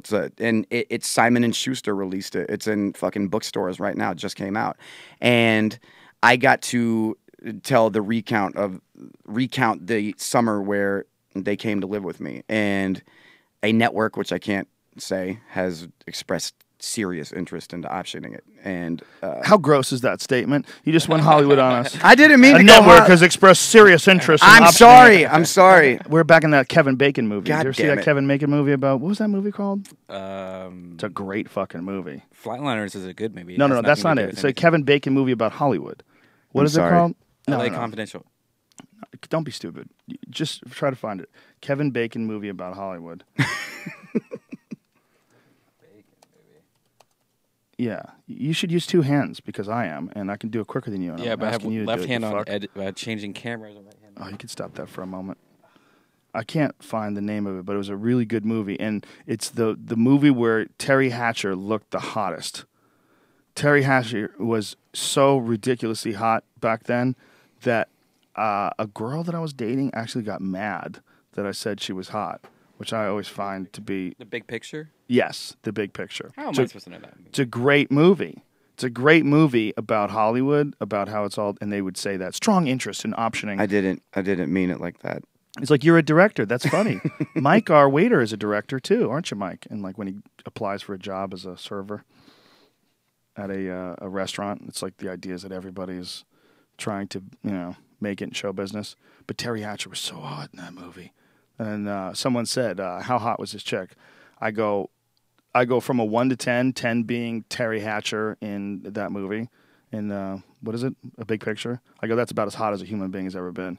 And my girlfriend goes, fuck you, bullshit. Jesus. I'm like, whoa. You want to pretend you're hotter than Terry Hatcher? Go right ahead. Whoa. So, in the book... Get mad at me. She actually got mad at me. It's like, wow, this one's not going to last. The book is basically it's about my cousin and his illiterate text messages, but it goes above and beyond that. And hardworking Kansas City rapper Matt Holy shit, that has a problem, and his name is Bennett. Oh God, who wrote that? I don't know. And his name is Bennett. I didn't. You should write have that. approval of all that shit, dude. Yeah, I wish I did. Those crackheads, they get a hold of it and confuse the shit out of everything. All good reviews too. It's hilarious. The hey, that was quick. There's a Twitter handle for it too, right? Is it Text from Bennett? Yeah, it's text from with no O. Bennett. Are you still up on that? The Twitter, the thing that is, it's big on No Tumblr. O? It's big on Tumblr. Yeah, text from Bennett. How come there's no O? Not enough characters. What? Yeah, Twitter wouldn't allow it. It's way bigger on. I don't want to do a humble brag again. It's Too has late, a bitch. bigger presence on Tumblr. because it's just pictures of the text messages. I can't have a hard time finding here. Oh, text S, the S from Bennett. Oh, That's did what I? fucked it up. Text from Bennett, right? Yeah, text from Bennett. Oh, I'm following it. Of course I am. Yeah, these are funny, man. They're really funny. And I didn't know that it was a real guy. I thought you were just bullshitting. First, I thought this Bennett guy was like a real guy. And then I thought it was, it's a character that someone created. And then to hear you say that it's actually your cousin. What if your cousin dies? Oh, he will at some point. It's like shit my dad says. Like, you got to keep your dad alive, you know, in order to keep that empire going. Yeah, I think that it's going to be done now because he knows about it and only text messages me to ask if any girls have hit me up to have sex with him. He wants to get groupies. So that's hilarious. It's probably done. This book is kind of exiting that, and we're going to see if there's other, platforms I can put it on, but it's pretty much done. Well, that's awesome that you did the first thing all you. That's going to be most likely the best representation of this is what you just did in this book. So if anybody wants to buy it, it's Simon & Schuster, text from Bennett. It's available on Amazon. Do you have an audio version of it, an Audible? Oh, man, I'm hoping that we get to do that. Do you think that your cousin would read it? That would be amazing. Fingers crossed. That would be the shit. Yes. That would be so good. Yes, I think it'd be bigger than this. I think it'd be hilarious. It would be the best. Yeah, if you could actually just get him to only get him to read off all the text, and then you do all the stuff in between, and that would be awesome. Just give him a day's work, sit down in a studio. I would love that. Get him fucked up. Get him an Xbox or something. No, you don't want to distract him. No. As a gift? Yeah. No, you got to pay him. You got to. He did a jiu-jitsu class once. Really? Yeah. How's a methed out 16-year-old handle jiu-jitsu? He puked. Yeah, boy. Quick. That's the thing, man. Meth heads, they have zero cardio. They just can't hang None. out. Yeah. even if they're on meth, it gets them. Have you ever seen someone like a guy who thinks he's in shape and then they go to jiu-jitsu class and you watch? Yeah, it happens all the time. It's amazing, isn't it? Happens all the time. That's sometimes me if I'm on the road for too long. I'm like, back in jiu-jitsu, and then I get out there and my endurance is like 30% what it was. Yeah, it sucks. Get yourself some Shroom Tech Sports, son. Power you up. I don't know. What is that? I'll give you some before we leave. This podcast is basically over, but you're awesome. You are too, and man. your videos are awesome. I appreciate that. I'm so happy that guys like you exist, that you've figured out a way to do this, that you've put it all out there. You got a great message. You're a cool motherfucker, and much love and much success. Much love and much respect, man. Thank you. Follow guys very him. much. Follow him on Twitter, Mac Lethal on Twitter, and text FRM Bennett. Is the information that you can get if you want to read the text, if you want to buy the book. It's available on Simon & Schuster, and whenever this TV show thing manifests itself, we'll have you back, man. And Thank you, we'll man. Promote the fuck I'd out of love that to, as man. well. All right, thank you everybody for tuning in. Thanks to Squarespace.com. Use the code word Joe and the number 9, altogether Joe9, and save yourself 20% for a limited time offer. Thanks to Onnit.com. Use the code Rogan and save 10% off any and all supplements. We'll be back tomorrow with the great and talented Duncan Trussell, and then Thursday with the wonderful and beautiful David Cho. So we got a fat week, you fucking freaks.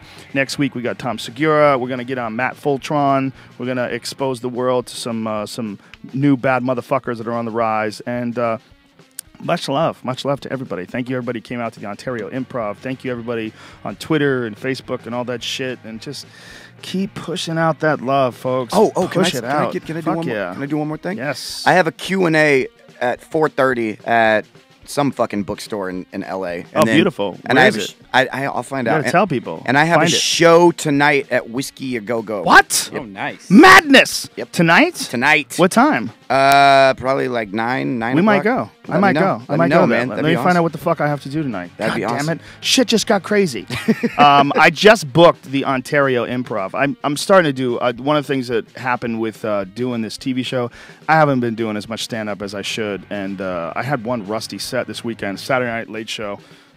Book Soup. Sorry. Book Soup is Yes. what the club is? Yeah, no, that's the bookstore. Where's it at? It's where's it at, Bradley? Hold on, I'll Hold tell on, you. I'll find out. Book Soup, Here, I got LA. it. It's coming. Yeah, it's Book Soup. I'm going there right now doing a Q&A and signing books. It's on 8818 Sunset Boulevard, West Hollywood, California. And the number's 310-659-3110 if you want to call them and say nice things. Berate me. I don't know what the fuck you're gonna do. So anyway, the Ontario Improv, I just booked it because I'm trying to do way more stand-up now. I had a great fucking time in Brea. Every show except the late show Saturday night was a little slippery. So if you went to that show, my apologies. So I'm trying about a bunch of new shit, and sometimes it gets tangled up. But I just booked Ontario Improv October 4th, 5th, and 6th for the weekend. Tommy Segura is going to be with me on the 4th and the 5th, and then the 6th, I don't know who I'm going to have book. So it's pretty last minute. So Ontario Improv, it's all on my Twitter, which is Joe Rogan. And we'll see you guys tomorrow with Duncan Trussell. That's it. A big E and a hug and a kiss to y'all. Mwah.